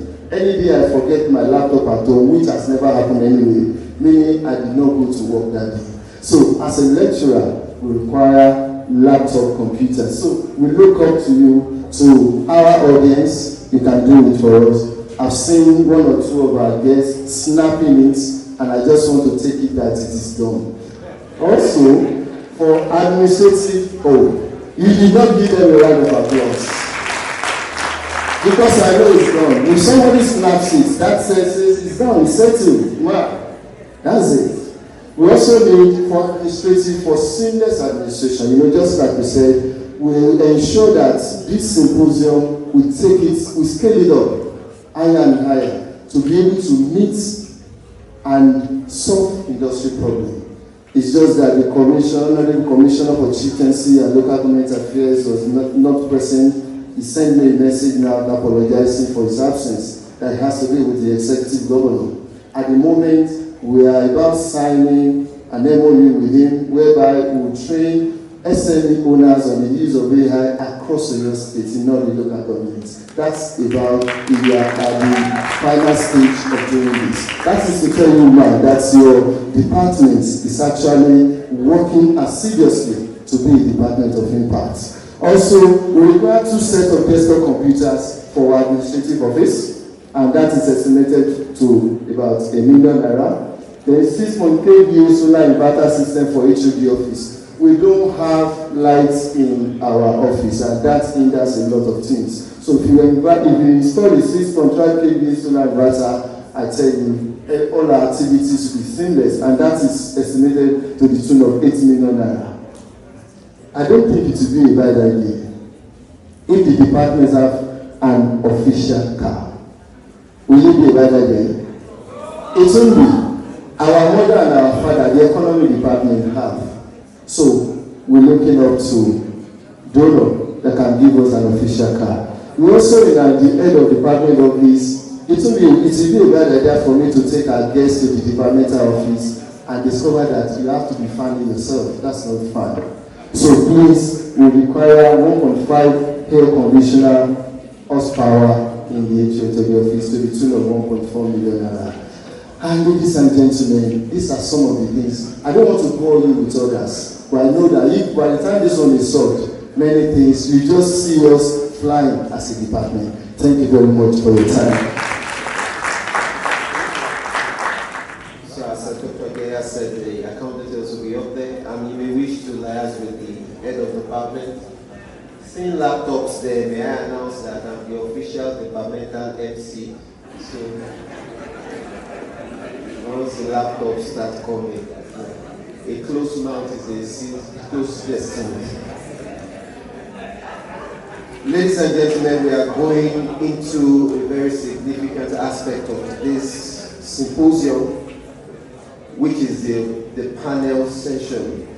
I personally look forward to a very robust engagement, and I'll be moderating that session with Dr. Ajayi.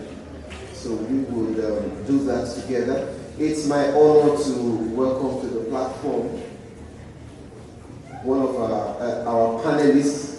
We have 5 of them, and they'll be gracing this platform. So as I call them, their names, please put your hands together for them to make them feel welcome to the first and the best university in Nigeria. Peradventure, they didn't pass through UI. Let them know that if you are not part of us, we can adopt you. We have programs in this department, like you've seen, MPhil, Masters, PhD.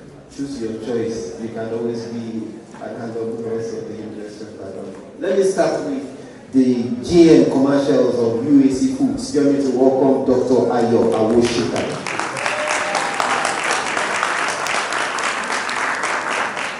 So bring him right here. Yes. If I were a participant, let me pop into your mind as you are being served. Ladies and gentlemen, it is a great honor and pleasure to introduce you to our people. I don't know if we can accommodate the citations, but let's just dive right into it. I wanted to say, if I were a participant with the meal you are being served, in my mind I'll be asking, where's the gala? Is somebody asking that question? Yes. I've gotten them in trouble. The gala is coming, because where there's a meal, there should be gala and water to go with it. All right, put your hands together one more time for Dr. AWOSIKA. And also, the second person I'll be calling is the lead partnership and clusters at Providence Unity Bank. Where there is food, there should be money. Join me to welcome Mrs. AMARA IFEANIYI CHUKWU NJOKU to come up. Thank you very much. I believe there should be a QR code that can be scanned for you to see their citations and just read through, so that we won't take much time. And also the third I'll be calling is the head of engineering at main staff. Join me to welcome OSUNTOKI.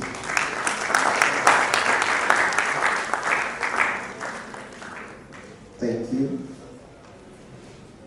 And also the founder of Mafio Crate Valve, FUNMILAYO ADEBOMI.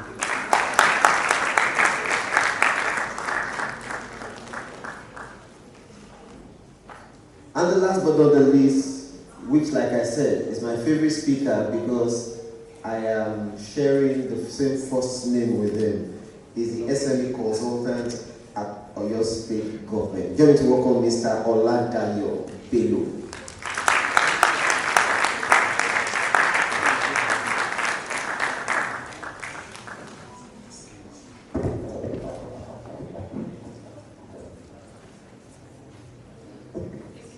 Yes, that's how OLADAYO used to do it. They bill me to other speakers.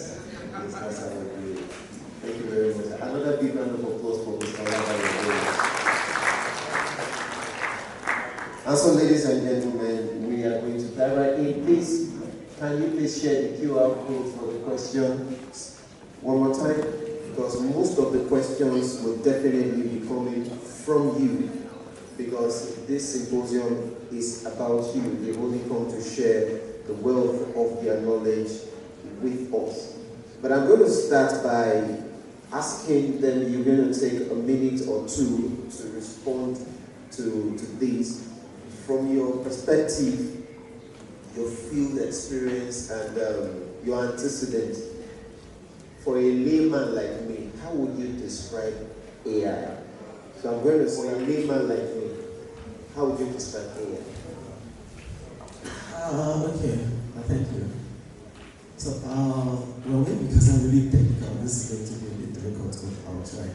So for a layman, AI is basically you using computing systems like that, mobile, laptops, and whatever, to do things that were previously handled by humans, like humans. An example would be, as a human, you can recognize people's face and say, okay, this is this person's name. Right? Now, using computer to say, okay, this is this person, this is what it does, get some information about them. Right? Also, as humans, you can listen to someone speak and you're able to understand and answer questions.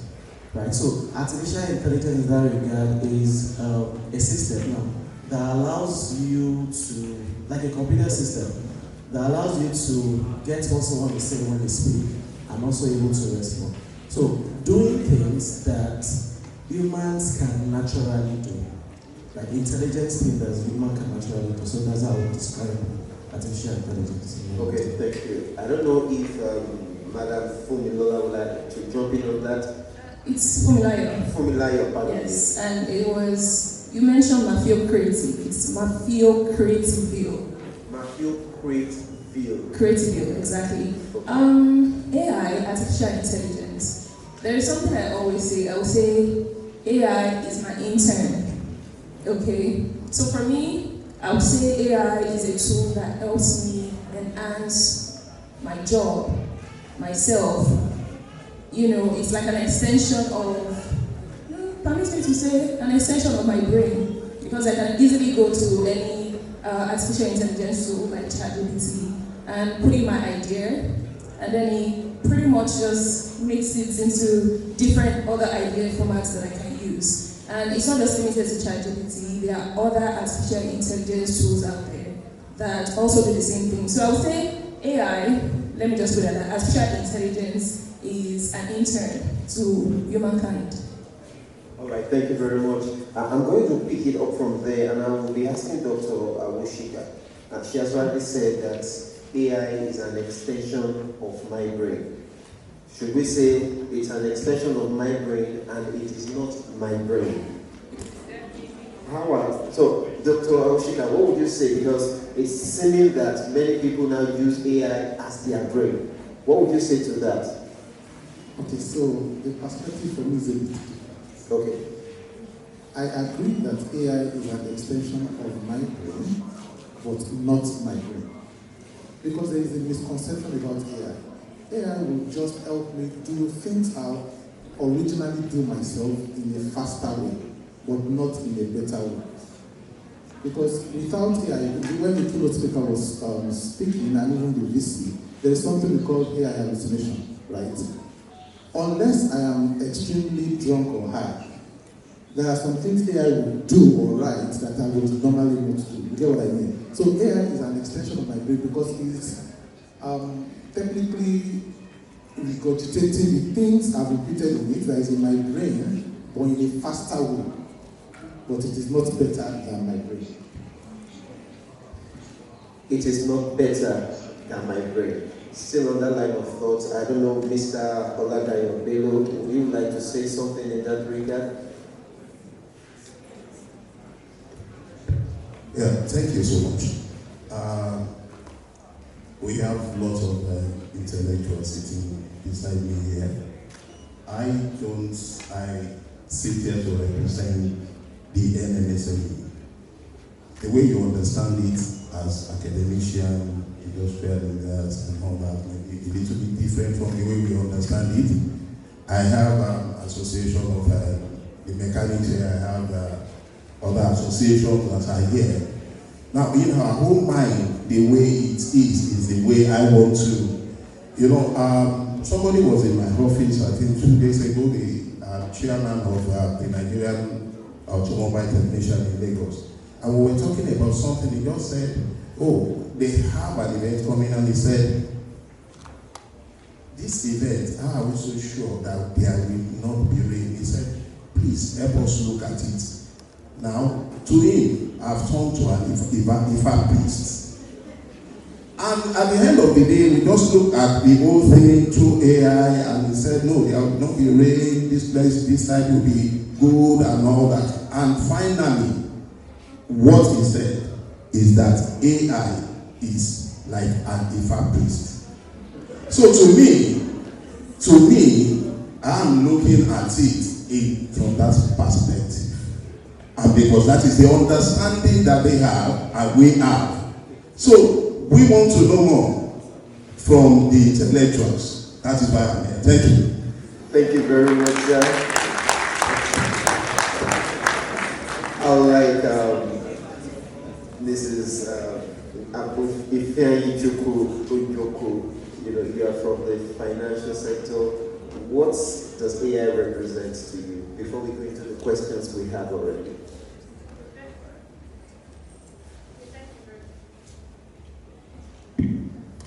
Thank you very much. So for me, AI, because I wear different caps, first I'm a student, I'm doing my doctorate here.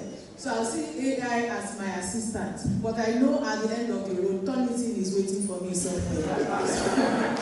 So as much as I'm using AI to assist me, maybe go to libraries that I can't get to physically, to acquire knowledge, to assist what I'm doing, I know that at the end of the day, I have to do it according to the rules of, the academic fair, really. And then as the lead partnerships of Providence Bank, AI assists me to, for example, really, okay, so before we became Providence Unity, we were Providence Bank. Maybe I had like 22 branches to extend my services to my assistants to, but now, suddenly, I have maybe over 100 branches. So imagine the workload. So if I don't have AI, at this point, AI has become my intern, my helper, I will not say evaporate, but it has become a lot of things to me. So even when we are like 10 people in the team, imagine what we will be when I have to just come up with plans for all these things. So work-wise, AI is all of it, a lot of things for me. And then the last one, as a business owner, so over time I've interacted with SMEs and all of that. I don't know how a business owner will grow now without the assistance of AI. See, there are things you need to read. Someone mentioned the need for finances really growing your business. Now they say you need to pitch for maybe funding that is around the corner. How do you put it all together? AI can just help you put together your thoughts with the right prompt in a couple of minutes. So as a business owner, AI is that unpaid worker that is working with you. So I think this is what AI is to me. Thank you. All right, thank you very much. I think I deserve a round of applause. I asked for Gala, we got Gala.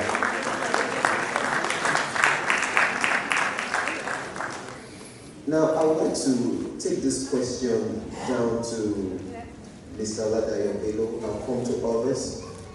Somebody is asking here that can we use AI tools for small business owners except the ChatGPT?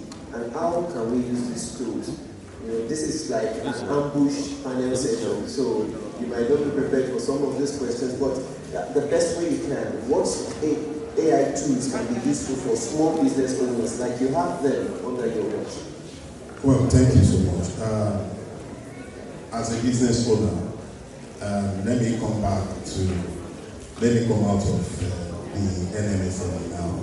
As a business owner, well, there are lots of tools, even from the presentation we had. There are lots of so many tools that are being used, and we still need to learn more.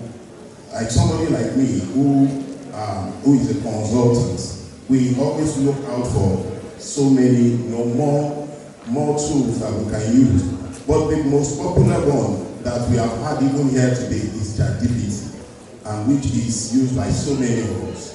And I'm not a technical person. I will not want to go into other tools that I don't know. So the one I know that we use mostly is ChatGPT, which has been at least helping in providing solutions to so many of our issues. Okay, thank you very much. Even ChatGPT itself has upgraded versions. You can do your graphics and all that. Okay, thank you very much. Does any other person want to say something to that? Okay, Madam FUNMILAYO.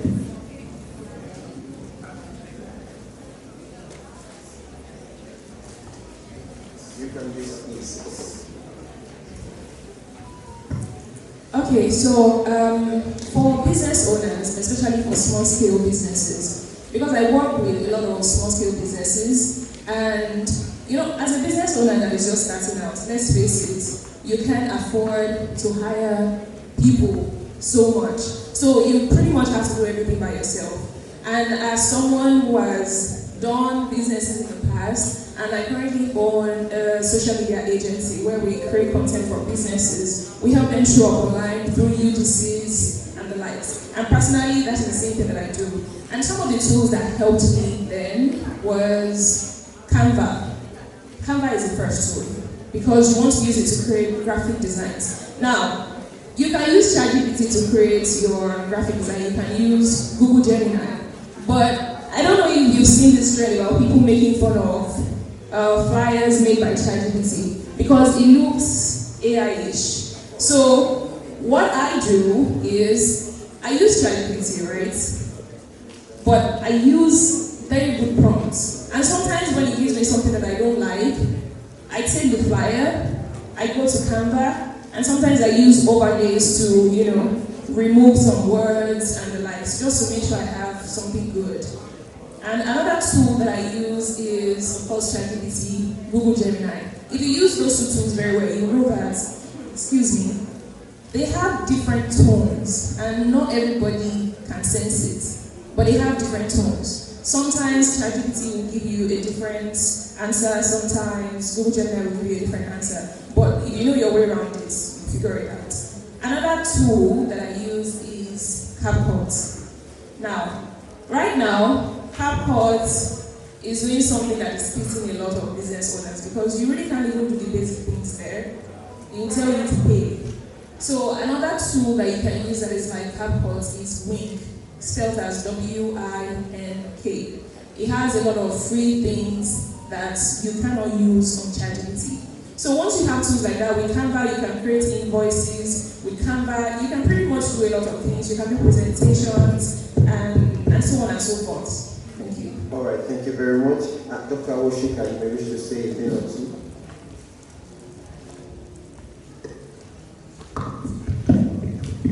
So AI is different things to different people. And AI is also user specific. Many a times we tend to overcomplicate AI and people get scared or get lost in what AI actually is. As a small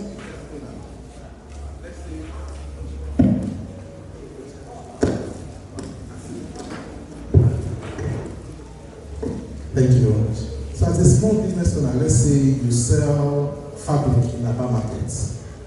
You guys are two different fabric sellers. What is that problem you want AI to solve for you? You are still attending to customer A, but if you look at your Instagram page, for example, you already have 40 requests. Look at your WhatsApp page, you already have 60 inquiries. Seller A chooses to respond to those inquiries manually. Seller B chooses to respond using a chatbot. Which of these two guys do you think will get faster revenue from their business?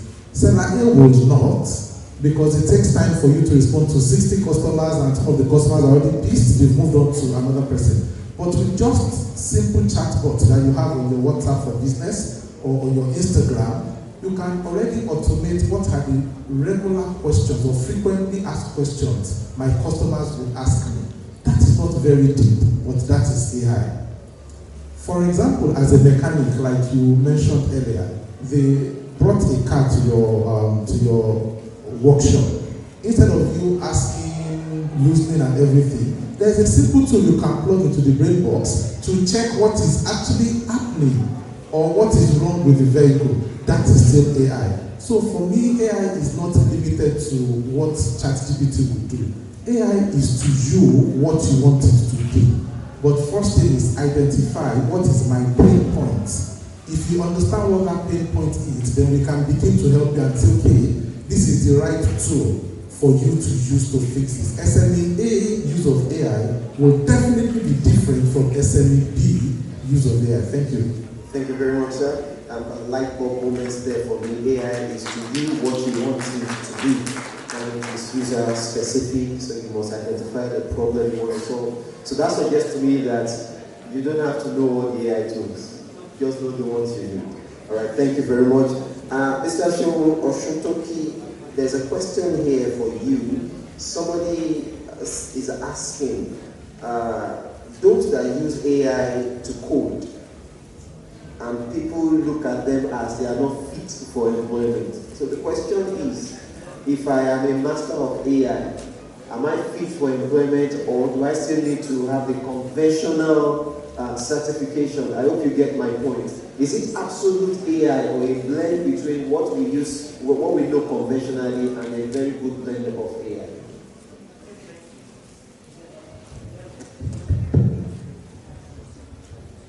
Okay, that's working. Yeah, thank you very much. I'm going to take a couple of minutes on this one because it's kind of a question that I'm about to think about a lot, right? I'm Yoruba, so there's this saying that I grew up with. They say, right? So you are basically a function of what you consume, right? And you don't know what you don't know. Even if something else is doing it for you, you don't know it, right? And that would make me to go back a little bit so that we actually kind of understand why this thing I'm about, this question is very important, and maybe also extend it to some other areas. So when I was learning and all that, so I encountered a book. It's called Still Like an Artist, How to Still Like an Artist. Some of us might be familiar with the book, right? So what the book was basically telling you about is to use other people's ideas, right? That is meaning that you're using other people's ideas after you have an idea of what that thing actually entails, right? For example, if you're doing marketing, at least you understand some foundational thing about the marketing concept, right? So by the time you get templates, for example, you know exactly the things that you need to change there for you to get exactly what you want.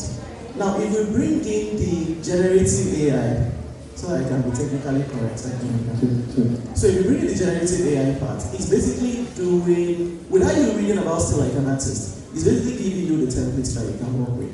I can basically prompt it to give you exactly what you want at the end of the day. Right? And you can't do that. You will not be able to do that except you have some foundational knowledge. Now, let me get real on this question a little bit. So in my AMARA, there was a time, the buzz of AI, and there was a lot of noise. And there was this pressure from my CEO that we need to use AI, we need to move faster, we need to do this and all that. So we have, aside from the engineering department, we also have the design department. These are the guys that actually deal with the looks and feel, the UI and UX of things, right? And with all this buzz of AI, they feel like, okay, you know what? Maybe we can just create this interface by ourselves, right? And well, I was also trying to say what the result is going to be. So I gave the go ahead. Okay, come on, go and try it. So they did. It was a failure. So they had to bring it back to the engineering department for them to do it. And it was a failure for two things. What they don't know the nitty-gritty, they don't know the details, they don't know the concept that it entails to build all of this component. So even when this AI give them a particular idea, they can't really understand it. It might just be like they just need to tweak something somewhere and it works, but they couldn't understand it. So at the end of the day, they couldn't do it. They got stuck. We had to go. Now, to answer the question, it is very, very important. And I think now it's even more important that you understand the concept. Right? Sorry, I forgot to mention, I'm a PhD student at the University of Lagos, and funny enough, Dr. SENNAIKE is actually one of my supervisors. So, and he kind of mentioned something that I want to write down so that we get it clearly. He said something about hallucination. Right? It means when the AI is giving you an output that is not true, but it's going to say it confidently that you're going to believe that this thing is actually real. But at the end of the day, if you go ahead to use it, it's going to be chaos, it's going to be disaster. the outputs that you are giving naturally not right, how do you correct it? You won't be able to do that without the foundational knowledge. Thank you. Thank you very much. That was a balanced one. Let me go to Madam Amara. There's a question I saw here that I think you should jump in on. Yes, as businesses increasingly rely on AI for decision making, how can they ensure that human judgment, ethics, and accountability are not compromised, especially when it comes to financial matters? I hope you got that. With the use of AI in business, how can they ensure that human judgment, ethics, and accountability are not compromised with the use of AI? Okay, so thank you for the question. So there are different ways, really. You can look at it from the perspective of a business owner, and then from the perspective of an organization. As an organization, if you're very future forward, you know that AI is here to stay. So your security team should be up to par. They should have things in place already. First, your cyber security, because a lot is going to go on. I'm not going to talk so much about AI, about what the banking, what we are doing really. Why? Because, we know why. It's not everything that you speak about. However, there are modalities in place, we have in place. There are processes if things like that come up. Like, for example, the staff. Are there some AI features you can't have access to? Are there the ones that you have access to? Now, when you cut this access, what it means is that your staff can actually not venture into the danger zone. So the first thing you need to do as an organization is to have a process. Then you communicate to your staff, to your people. Okay, we know that the world is moving very tech, moving very upward tech enabled. So what you need to do, these are the things you need to do, these are the things you're not going to do, and take some rights away from some people. And then when you have it in place, and when you have a case of crisis, what happens in cases of crisis? Now, as a business owner, you're growing a business. The first thing is integrity. So for you to grow as a business owner, people need to be able to refer you. So now, your watchword to maintain this is to know that you have your integrity to maintain anyway. Let me give you an example. Someone sent in a proposal. You want a partnership with the bank. So I called the person. I looked at the proposal. He had wonderful ideas. I scheduled a meeting. And then I was speaking to this guy with our digital solutions team. And what he was saying was absolutely different from what he said in his proposal. In my head, I just felt that maybe there's something off. So I told him, okay, he said he had lost someone and all of those stories. We scheduled again for another 2 days. And then in 2 days time, we called him, had the meeting again. He could not communicate. What he just said happened. He went online. Of course, I took it and I went to his site. I compared it, I checked plagiarism, and I saw 100% where he got it from. And that is why he cannot, cannot defend what he has put out. And then he now sent me a follow-up mail, sounding very intelligent, that idea that he has, but he cannot defend it. So now, how will I see that business owner? I just sent me a reply, sorry, the bank cannot, proceed with you at the moment, and all of that. And if I meet that guy somewhere, his name actually stuck in my head, because in my head is already someone that plagiarizes another person's work and all of it. So, as a business owner, you need to have this in mind. Don't steal the ideas. And even if you have to use AI to come up with ideas, please read, learn about it. That AI, you can have Claude, you can have the paid version or unpaid version. You can use it actually to learn what you need to learn before you now go for the presentation and you get there and disgrace yourself and your business. Wow, Thank you very much. Whatever you use AI for, you must be able to defend it in real life. Okay? So when you use AI to read, when you get to the exam hall, it is well with your soul. Mr. Oladayo Bello, I want to ask this question. Somebody says here, I have an AI SME startup business plan in mind. How do you advise me to go about bringing that business idea into life? This person has an AI startup business in mind. How do you advise him what do you advise him to do to bring this idea to life? Okay, thank you. Now, if you are talking about SME, you know, I represent SME, not SME. Okay. There are two different things. And I will not want to go into SMEs. Why I'm here is to represent my people. Okay. Now, for us, my people, if anyone has this kind of idea, I will just advise, you have had lots of collaborations will be happening on this as time goes on with the department that has put this together and with the university.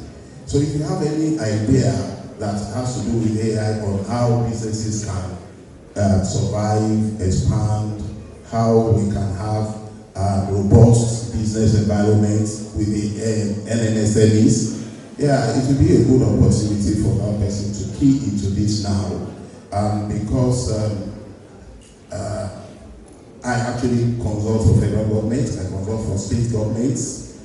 We are ready to key into this, where we will be looking at how, even to the students of marketing, business development, computer sciences, can go into our markets, clusters, and see how they can liaise, teach our people one-on-one what AI is all about. And that may help us to develop our businesses. It is something that I've just discussed that. I discussed that with the Commissioner of Local Government this morning. My home ministry will be willing, definitely willing. That is the Ministry of Trade. Will be willing, and I'm sure whichever ministry we push this to. So far, it is for business development, for anything that will add value to this NNSME and NSME, will be willing. So the channel they should go is to get into what is happening today. Thank you. Thank you very much, sir. Dr. AWOSIKA, sales and marketing is a skill that is needed in this. Sales and marketing skill is needed in the 21st century.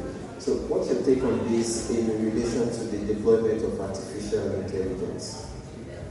So AI is the way to go. So fortunately for me, I was in a meeting with my commercial leadership team, and a tool was deployed. A Salesforce automation tool was deployed.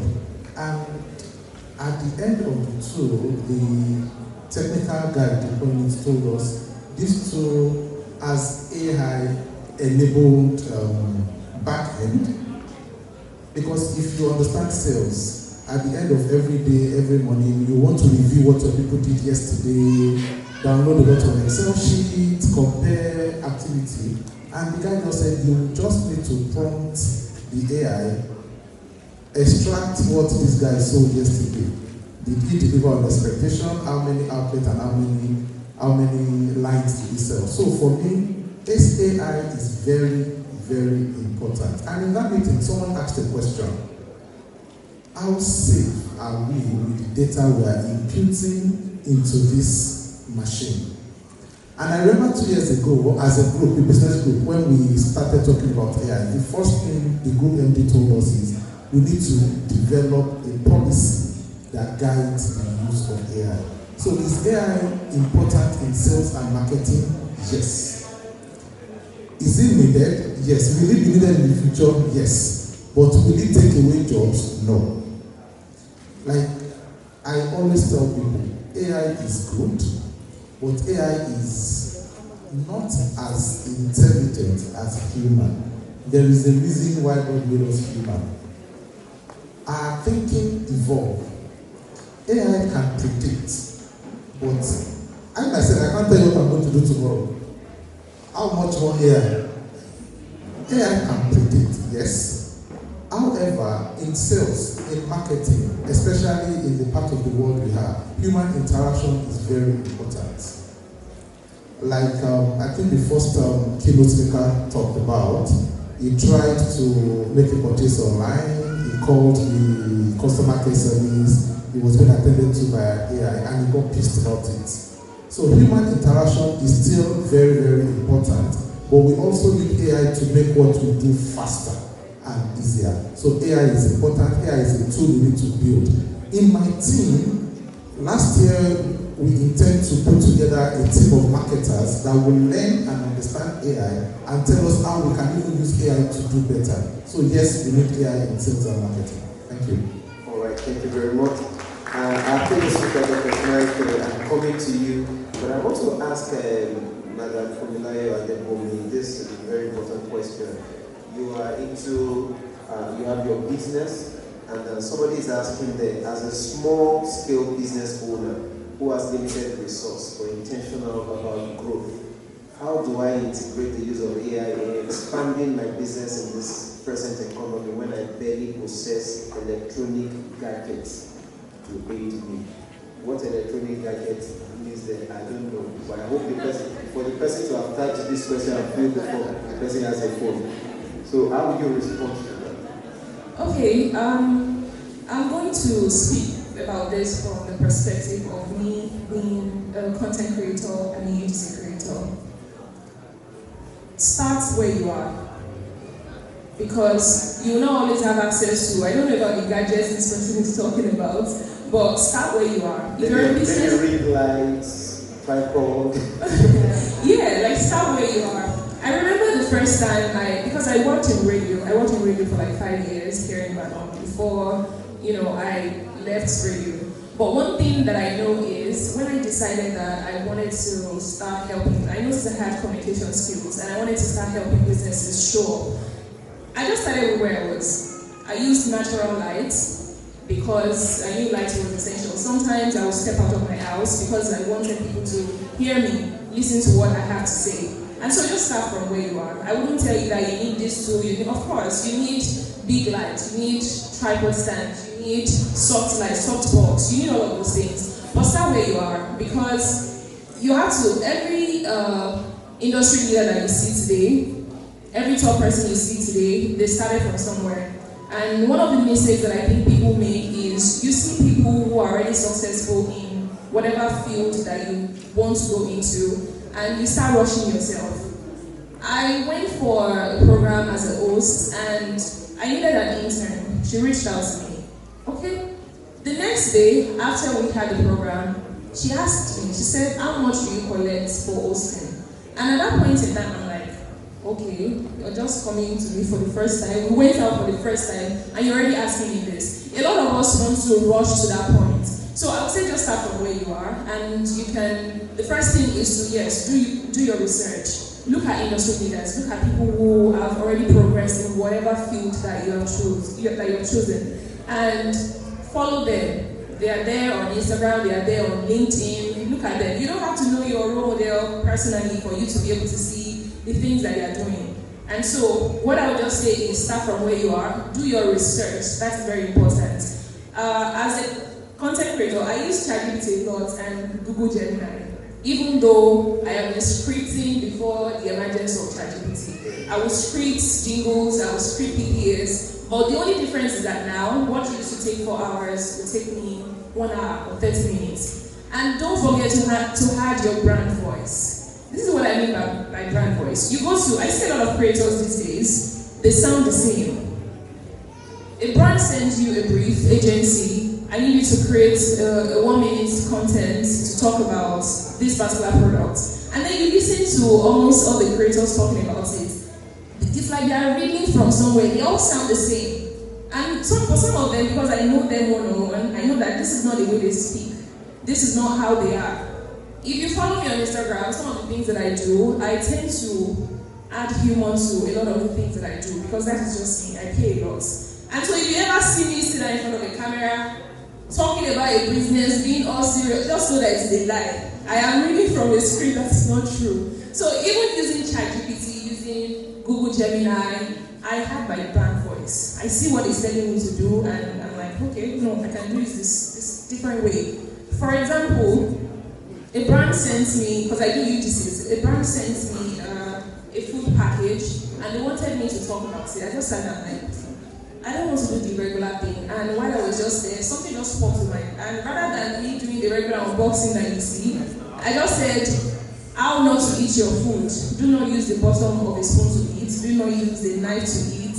It was different. Everybody laughed, and that is just me. So I would say that as a small-scale business, you want to start, look at what the people in your field are doing, do your research.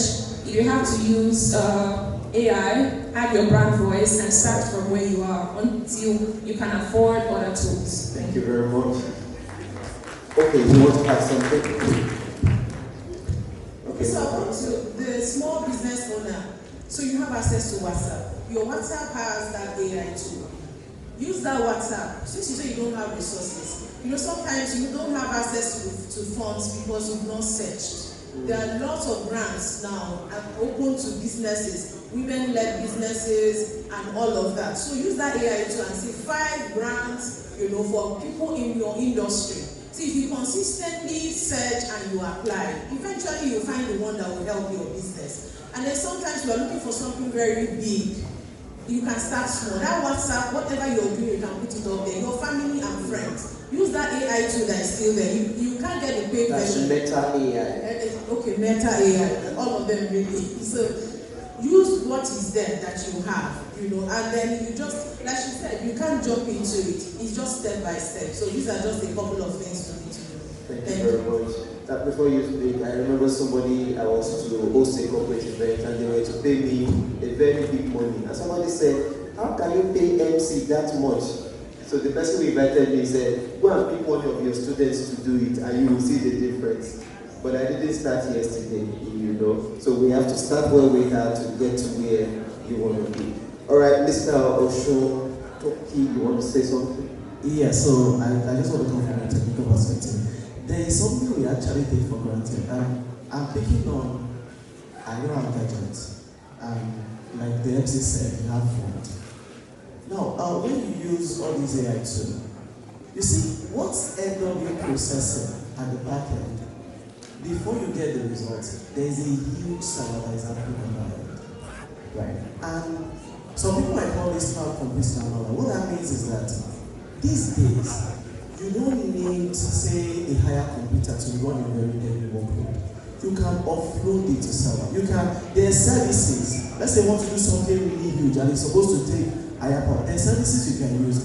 There are work office tools that you can basically use on your phone that will help you. So depending on what you actually need for your business, what tools that you need for your business, there is usually something out there that will give you the results on your phone that you can use. Just basically use to search once the interest is there. Okay. Is it getting interesting? Are you learning something? Okay. So, Doctor, you want to just add something before I go to the next question? Yes. I know we have a lot of students here that are like, okay, all these things they are saying, how does it really help me? How do I plug in? So there are 2 divides here. We have students trying to enter into the market, and we have MSMEs that really need a solve, that need a solution. What we should do as students, we are marketing and consumer studies, correct? We need to roll up our hands, go to their meetings, go to them at the place of work, understand their pain points. I've seen a lot of startups that fails, and it's because the product they brought to the market has no fit. You can sit in the comfort of your house and design something very beautiful. In fact, you still raise funding and you get money. But when you bring it to the marketplace, it's useless. So what I expect or what I want our students to do is interact at the grassroots level with the MSMEs. Go to their maybe weekly meetings, go to them where they are working, understand what their routine is. Where do they need help? How can you make what they are doing better? Then sit down and create. Make sense? Thank you. Thank you very much, sir. I would like to go to our keynote speaker. You didn't tell us you came with your mentee. So, it was a coincidence. You paid for the union to relent. All right, sir, there's a question here. I'll just lump 2 questions into one. The first one, well, is apparent, we've touched on it. Somebody is asking that in your everyday life, what are the top 3 to 5 AI tools you use? And we've been told here that it's user specific, but you may wish to say something about that. Then secondly, with your wealth of experience providing technical solutions to complex real-world problems, what recurring issue has proven to be the most challenging to solve, especially in business? I don't know if you got that second one. Yeah, I got it. Top AI tools. Interesting. Every time I want to get out of my house, I bring out my phone and I go to Google Map and I try and check traffic. I live in Lagos.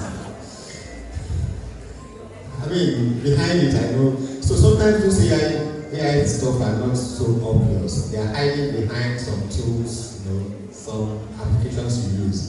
We was talking about weather, maybe whether it's going to rain or not. You know, every time you take up your phone and then you see, let me check. Is it going to rain or not? There's some AI that is behind that is trying to forecast, you know, the weather. You know, those are things I use, you know, almost every day. You know, of course, when it comes to, I said language translation, for example, for languages I don't know. So I go to people. Somebody sends me something in French. I have no idea. Then I just translate it. You know, and I respond, you know, back in a language I have no idea about. And so we have all those.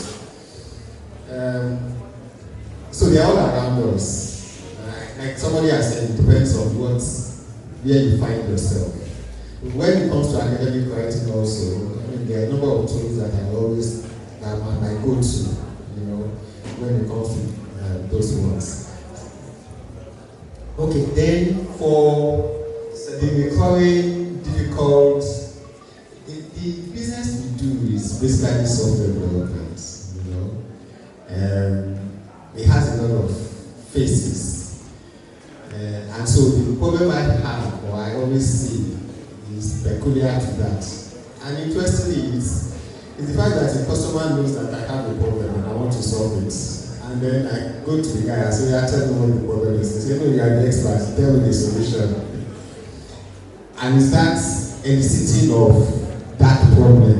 You know, because once I can elicit the problem properly, there's no other job for me to do, honestly. I mean, the problem is solved. But that point, you know, where we sit together and say, you know, I'm an expert. I've done this 100,000 times, but tell me what your problem is. And the user says that, but you are the expert, you are the one that's supposed to be, it doesn't work that way. I have that challenge almost every time. Thank you. All right, thank you very much, sir. I hope the person who asked that question put in an answer. Madam Funmilayo, somebody is asking for your social media video. Unfortunately, they didn't ask for mine. Okay, my social media handle is Funmilayo Dudu, just like that. Funmilayo Dudu. Dudu is Yoruba for black. D-U-D-U. Okay, thank you very much. Engineer Phil, there's a 2-in-1 question here for you. Your people from the Gen Z, they feel you look like them. So they're asking you this question. Now, this is specific to your tools and software you use in your organizations. And another person is also asking, how can I access high-end AI tools at a discounted rate or for free, Nigerians? So can I get that last? The last one, the person wants to know how he or she can access high-end AI tools at a discount or possibly for free, or maybe you will finance it for them. Okay.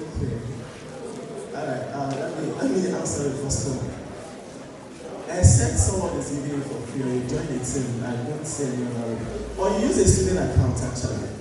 Most of these companies, they usually have free access for students. Right? Some can give you free access for up to a year. So far you can validate, you can use your student's email, you know, potato and all that. They recognize that. And you can actually get access to all of this too that way. Right? I think that's the best way to do it since you're still a student. That's the best way to get access to high tools. Yeah, for the second question, it's a software development company at least from my own department. So we kind of use a lot of tools, a whole lot of tools. There are some that fall under project management, right? Like some Jira, and Slack, some communication and all that, right? But in terms of development, it's just regular tool. If you are into IT and you write code, you know everybody uses version control, so definitely there's going to be a little and likes. And of course, you need a place to host, so you need a cloud solution. We basically use just all these basic things, right? I think the people that use other kind of software like that, they have the other departments, the marketing and the sales and all that. They use all these kind of tools that are out there. Just use basic engineering tools. And also if we use VS Code and all that to write code. Me, I use Vim. I'm kind of weird that way. So yeah, that's the kind of tool I use. Alright, for somebody who is into skincare, products, fashion and all that, are there AI tools for them to use that are specific for that kind of line of business? For skincare product. So in two ways, I don't know if it's to market the skincare or to produce it. So marketing is on one end, production is on another end. Okay, well, I think that has a lot to do with chemistry and all that. How to make. Okay. Okay, I think it's fast one. So how to kind of mix all those chemicals together? Well, I'm not a chemist, so I don't know so much around that. But basically, you can use ChatGPT to Google and get every information that you basically need. So far, you are not willing for how to build that make bomb. Okay, thank you very much. There's a question here. The AI tools should be demonstrated.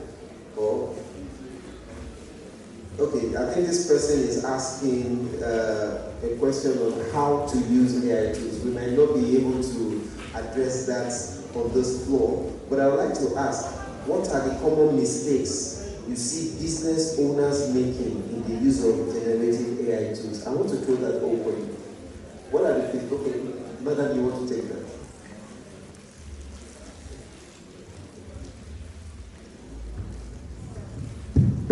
FUNMILAYO mentions that everybody just sounds the same. So I can get 50, maybe 10 proposals in a week. Everybody sounding the same. The calculation is the same. Your voice is no longer there. You're not fine-tuning, you're not giving me the prompts that would make you different from every other brand. So everybody sounds the same. So one of the key mistakes is you put it in there, you did not give the right prompt. Sometimes when I write prompts, I can write 2 pages of prompts, down to the nitty-gritty. How do I want to sound? How do I want it? Do I want it warm, official? How do I want it to be down to the nitty-gritty? And that is what will differentiate you from every other person.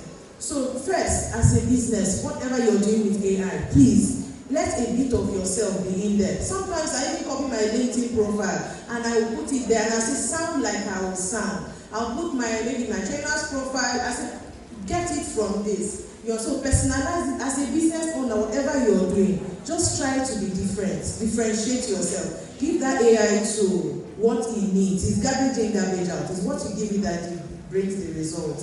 Try to just be different. I mean, this one touches me because it's beginning to sound and look somehow. Thank you. Okay. Does it touch you, Mrs.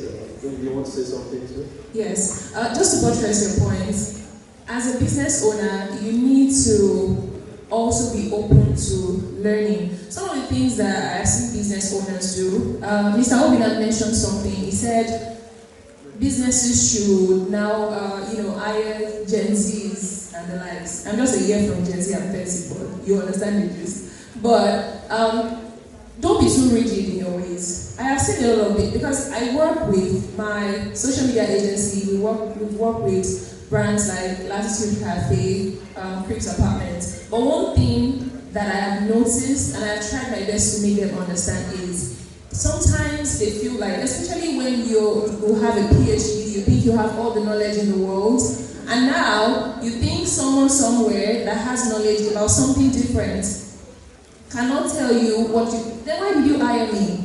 If I'm telling you, the world has really changed. That is why you see a lot of people dancing on Instagram now, because that is what people just want to be entertained.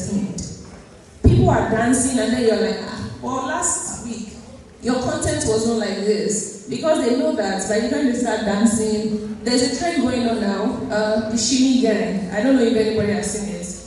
A group of boys wearing shimmy just to dance, and you'll be surprised at how much traction that thing is getting. You know, these are guys that are not Gen Zs, but I am telling you that they probably have someone somewhere that is advising them to do that. So I'm not saying everybody should be dancing on Instagram if that's not your thing, but I'm just saying that just be open to learning, whether on your own or reach out to other people. Because some of the industry leaders you're looking at today, even they are still learning. You have to be ready to unlearn, learn, and upskill. There's one course that NTN is doing, EDC learning, something recently. I jumped on it because I'm like, okay, let me see what else is out there. And so just be open, that's what I would say. Just be open to learning and do your research. Don't be too rigid. Let people help you. You're not an island of knowledge. Dr. AWOSIKA. Okay, let Dr. AWOSIKA go first. Okay. What's your mom got? So she mentioned EDC and they reminded me of what Providence Unity Bank does. We have such programs like that for SMEs. And within the year, your HOD is a convener for SME Fair. For 2 years, Providence Bank has been sponsoring. 2 years, this is third year. So this year, we'll have things for SMEs. Maybe grants, trainings, and all of that. I'm sure when they announce, Dr. Anjali is there too. We will make that open to you, to everybody, so that you can get, the right knowledge, get maybe funding if your ideas are good enough. She mentioned EDC. I just thought about it. So. Thank you. Just to add a bit more, also avoid the bandwagon effect. I am on the field. Likes, clicks, follow, awareness is not the same thing as conversion. Why did you open your business? You want to make money, return on investment. There was a time, there is this trend of paid ad on Facebook, paid ad on Instagram and everything. A lot of people put money into it, but the return never came through. Understand your customers, what do they want? Nigeria is diverse. Not all your consumers or customers are Gen Zs. If what you are selling is not a product for the Gen Zs, then don't talk to the adults the same way you will talk to the Gen Zs. So you also need to understand your brand, understand your product, understand your customers, avoid the bandwagon effect. The fact that someone posted something online, they got 2 million views, does not mean they've converted 5 people. Some people might post and not get one single like, but they are converting. So just avoid the bandwagon effect, understand your customers, know what they want to hear, speak to them the way they want to be spoken to. Thank you. Mr. Bello, you wanted to say something? Yes, thank you so much. I just want to say this because of the students that are here. We're employing lots of youths, and one thing that we find out is that most of these people, they are just AI inclined. That is why you hear, can I work from home? Can I do this from this? All these are things that will not help the young ones. And when it comes to sales and marketing, and Doctor just said something now that I'm sure he has to go to market to know what is happening in the market. But this generation, they don't want to go to anywhere. And they want to make money. So if you want to make money, well, AI will just help you, but be professional. Learn the trade, understand the trade. Don't just depend your own life on AI. It might fail you. Thank you. Well, thank you very much. I hope the questions are still coming in. And just like HOD, I need to report the MC that he has abandoned us because of inaugural that will be happening in the next an hour. I hope AI will not abandon us anyway. Yes, as much as some questions. I still have some questions here to go with. I have here with the accelerated growth of AI technologies and the robust improvement in AI capabilities, do you think the future of global employment landscape is at stake? This question has been asked many times. Can I just give one or two of us opportunity to just tell our audience that just that it has been emphasized that we are more intelligent than AI is only faster. So what do you have to respond to that question, please? Thank you. The question sounds AI. So I'm an employer of labor. I can tell you for free, no, AI will not take away your job. What will take away your job, based on what he said, is what value are you adding to the business? Every time we hire, in fact, there are some roles that have been advertised for over a year that have not been able to fill. It's because the people that come for the role don't even have what it takes to get the job done. And like you rightly said, add value, learn the trade. Don't hide under the facade of the Gen Z and the lazy. We will not hire you. Because at the end of the day, my board wants to see, I've invested X, what is the return on investment? I will not say because there is one AI. AI will not take away your job. There is job in the market. Make yourself employable. Thank you. Yes. Okay, so to add to that, there's a phrase I'm always saying, it has become my motto these days. Because when I hear people say, AI cannot take my job because it's my intern. A friend sent me a UGC video and I totally understood where she was coming from. UGC is all about you as a person creating a content, showing your experience, user-generated content. And anybody can be a UGC creator. All you have to do is to be able to showcase the products and the likes. So she sent me a video of this AI person that was advertising the products. Imagine, rather than me, a human being, telling you that this is swan water, I like it, I take a sip and I'm like, this is good. You're looking at an AI-generated person talking about it. And she was pissed. She's like, would people actually buy this? You know, people will buy it, but if I see an advertisement like that, I am not really interested because you cannot totally remove the power of people in anything. You're a marketer, you're a business owner. Who are the people you want to sell to? You want to sell to, unless you want to sell to robots, you want to sell to, a human being. And the thing is, AI perfects a lot of things. What AI will tell you is this, what that is good, this, what that is this, even if it's not so good. That is what AI will tell you. So it removes the,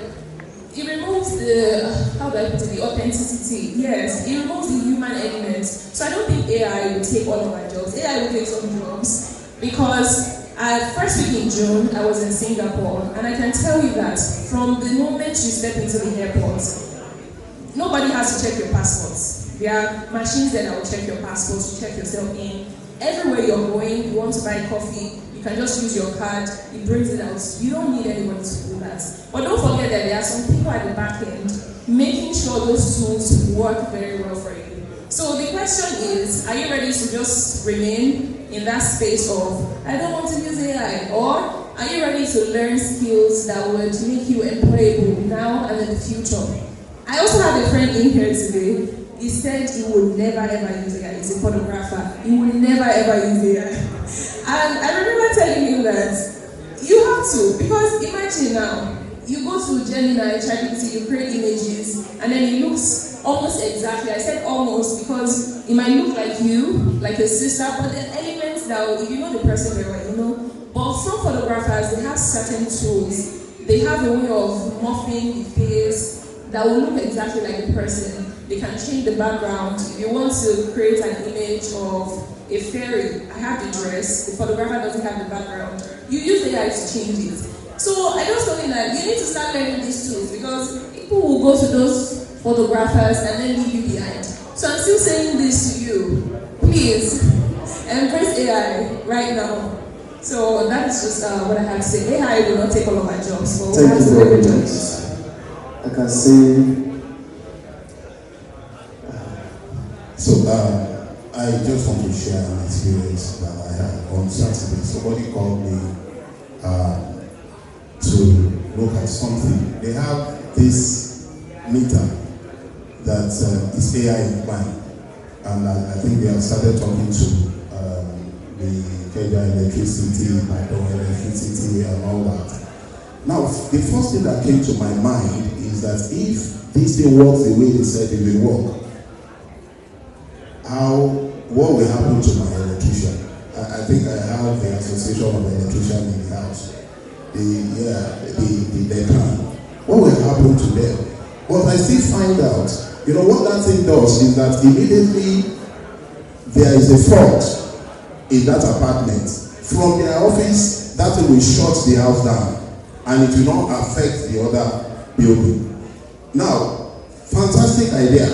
In fact, I proposed it to Cameroon government and they want it immediately. Now, the idea is that some people have put down their time to do all they need to do to make sure that things work all out well. But at the end of the day, will it affect the camp? No. When that detects faults, it is the camp people that will go there and rectify that fault before that thing comes up. But my fear initially is it not going to affect my MSME? But it's not. But at the same time, they need to step up. They need to understand AI. They need to understand how it works. They cannot stay where they are. Almost 165 million people carry mobile phones, but they don't know what to do with it. So they are here, and I what I've been advised. So the university you have already taken a bold step. So we need to start looking at how do we visit each of these associations to step them up to where they should be. Thank you. Thank you very much. I can see here what OSUNTOKI wants to tell us one or two things. Okay, I see this in two ways, right? But one thing that is constant is that there's going to be a change, right? There's going to be job transition. But maybe later I get balanced, right? And why I'm saying this is because she was saying something about robots when she was in Singapore, about robots doing something. I believe that at that point, maybe those things were done by humans, right? And at a point, you don't actually need those humans again. You need to do something else, right? There are other areas like that job transitions will happen, right? But there will also be creation of new jobs. There will be new roles. We never had problems in engineering before, engineering and all that. So there will be other roles to even manage all of these things. There might be another segment of law that is now managing the AI policy. So there will be transition. One thing that I think everybody needs to, I believe that's what we're having this symposium. You need to transit, you need to change, you need to learn new things so that you can adapt to what is also changing in the workforce in our environment. Thank you very much. So before I take my last question and take your last words, I want to, at this junction, appreciate our partners in this. UAC Foods, you can see, sorry, how many of us have taken gala here today? Can I see your hands? Have taken gala here today. Oh, you better be grateful to UAC. You have taken gala here today. You can do better, please. So thank you, UAC Foods. Have you taken Zoom? What of ice cream? You have taken Supreme ice cream here today. I want to see our hands up. I want to capture the moments. You have taken it. Even if you have that ice cream, you can raise it up. I love to do that. Also, I also want to thank Nestle for the tea. I saw when they were serving the tea the other time. Even though they forgot some of us on this part of the divide. No problem. We are the organizer. Thank you very much. Also, I need to let us know that Providence Unity Bank is here live and direct with us. And I tell you, what Providence is here for is beyond today. As an SME owner, I want to implore you to open an account with Providence Unity Bank. We are right here. And I tell you, with that, you stand the chance to win grants. I'm not saying loan. Grant from 200,000, 300,000, 500,000, 1 million naira. You know, the Providence just discussed SENNAIKE coming up in November.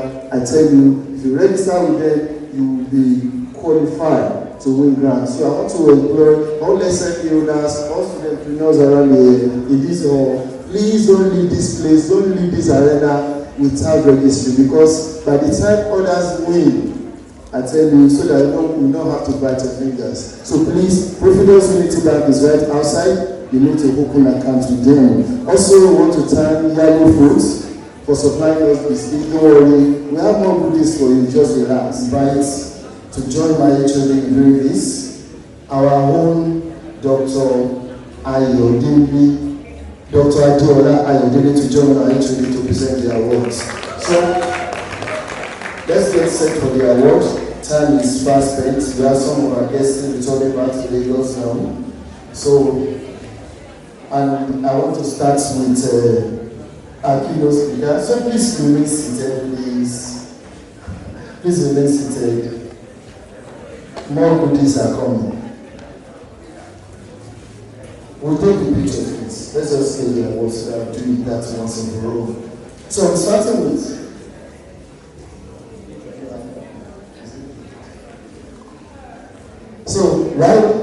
are we ready with the awards? Good. I'm starting with one of our keynote speakers who spoke to us from the United States of America in person of Mr. OBINNA NWEKE.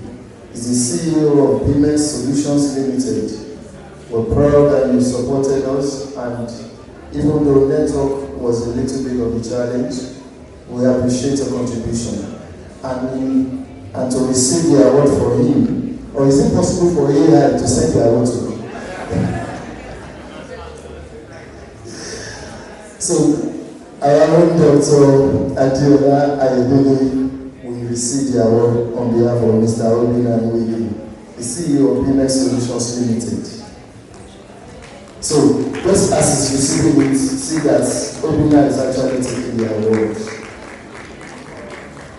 Thank you. We can do better. So, is it because of the Gala, the Zuri, the Milo, the soil water that we are holding that we cannot clap our hands again? Can we jam our hands together once again? Thank you. Thank you. Thank you. On behalf of the Department of Marketing and Consumer Studies, University of Ibadan, we present this award of appreciation to Mr.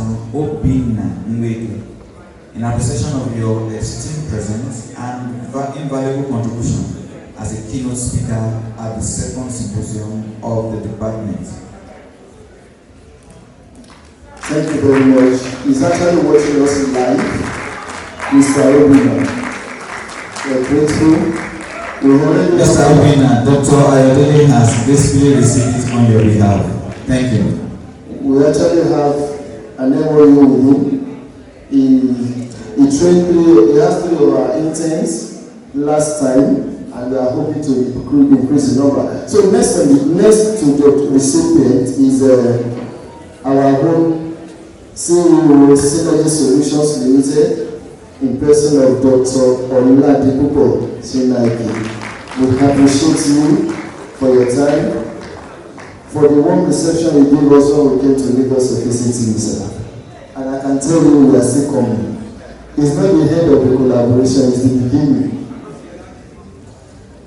On behalf of the Department of Marketing and Consumer Studies, University of Ibadan, we present this award of appreciation to Dr. OLADIPUPO SENNAIKE in appreciation of your esteemed presence and invaluable contribution as a keynote speaker at the second symposium of the department. Thank you so much for honoring us.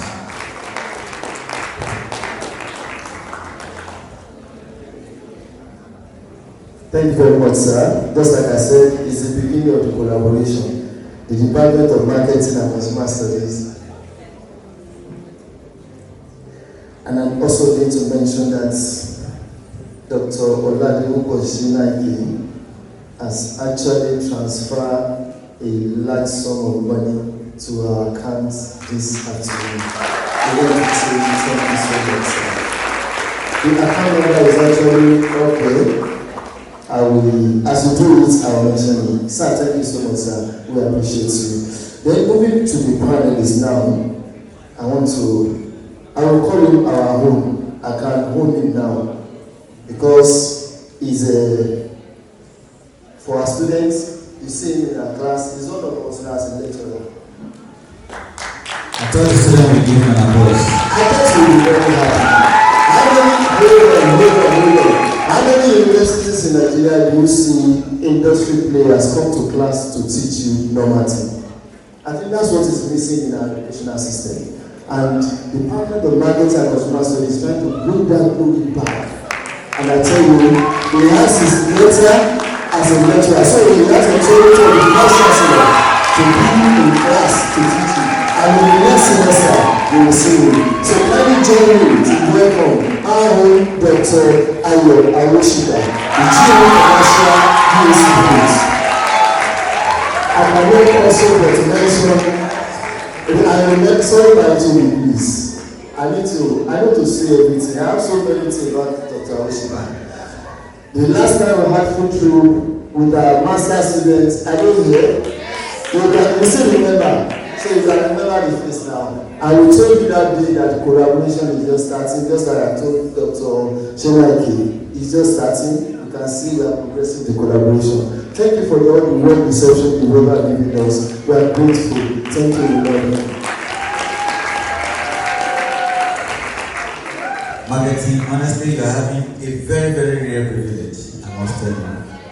That not only are you giving your student theory, they have somebody who is doing, the practical aspect of it, and is willing to share with our students, both at undergraduate and postgraduate. Dr. AWOSIKA, congrats. It is my humble pleasure this morning as the head of the department to present to you this award of appreciation in appreciation of your esteemed presence and invaluable contribution as a panelist at the second symposium of the department. Dr. AWOSIKA, thank you so much. We are grateful. Thank you so much. Dr. AWOSIKA. We really appreciate you. And next on that list is, I think that I'm free, now actually, if you permit me, to call out our own too. Because gradually, we are bringing her in. You will see her in your class, let me see. Anybody that comes to our program becomes our partner, becomes our friend. And again, I tell you, she has actually promised that the bank has done something for us. And that even she personally, she's doing something for us. So join me to welcome the lead partnership and clusters, Providence University Bank, AMARA, IFEANIYI, NJOKU. Thank you very much.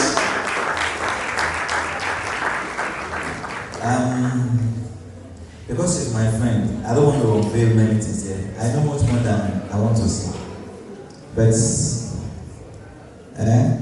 let's stay there. On behalf of the Department of Marketing and Consumer Studies, I present to you this award of appreciation as a member of our panelists this morning. I don't want to be reading those to you, but I'm sure they know you. They will still see more of you by the grace of God when you come back in November. But before then, I'm tempted to want to ask you, will you be running away from sharing your industry experience with our students in the class? So if we come with our offer, you will not be glad. That is a promise. Students, you are my witness, right? Thank you. So we look forward to seeing you. It will be virtual, it will be physical. Please, feel free to share your industry experience with our students. So on behalf of the department, I present this award to you.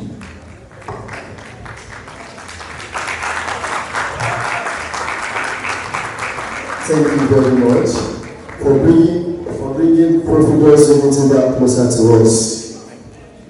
We are really grateful. Thank you. Next on the panelist is the head of engineering minister in person of SEUN OSUNTOKI, and I tell you, You also see in your class very soon. Very soon. Very soon. So thank you very much, sir, for honoring our visitation. I remember while we were thinking who, and somebody mentioned your name. And before we knew it, about 6 of us were there. 5 said, I know you. You can do it and you do it. And we are not disappointed. Thank you so much. We are grateful. On behalf of the Department of Marketing and Consumer Studies University of Ghana, I humbly present to you this award of appreciation for your esteemed presence and invaluable contribution as a panelist at the second symposium of our great department. Engineer OSUNTOKI, though you don't want us to.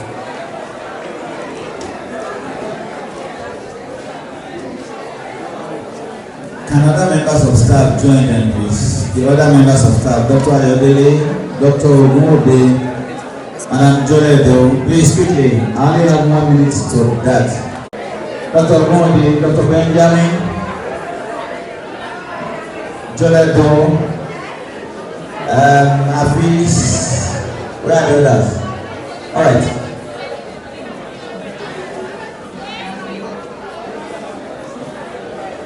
Come closer, please.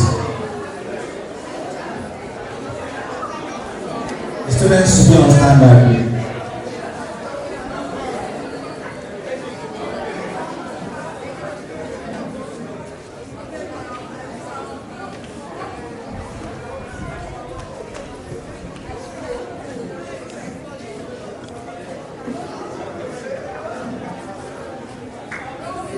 All right, the students.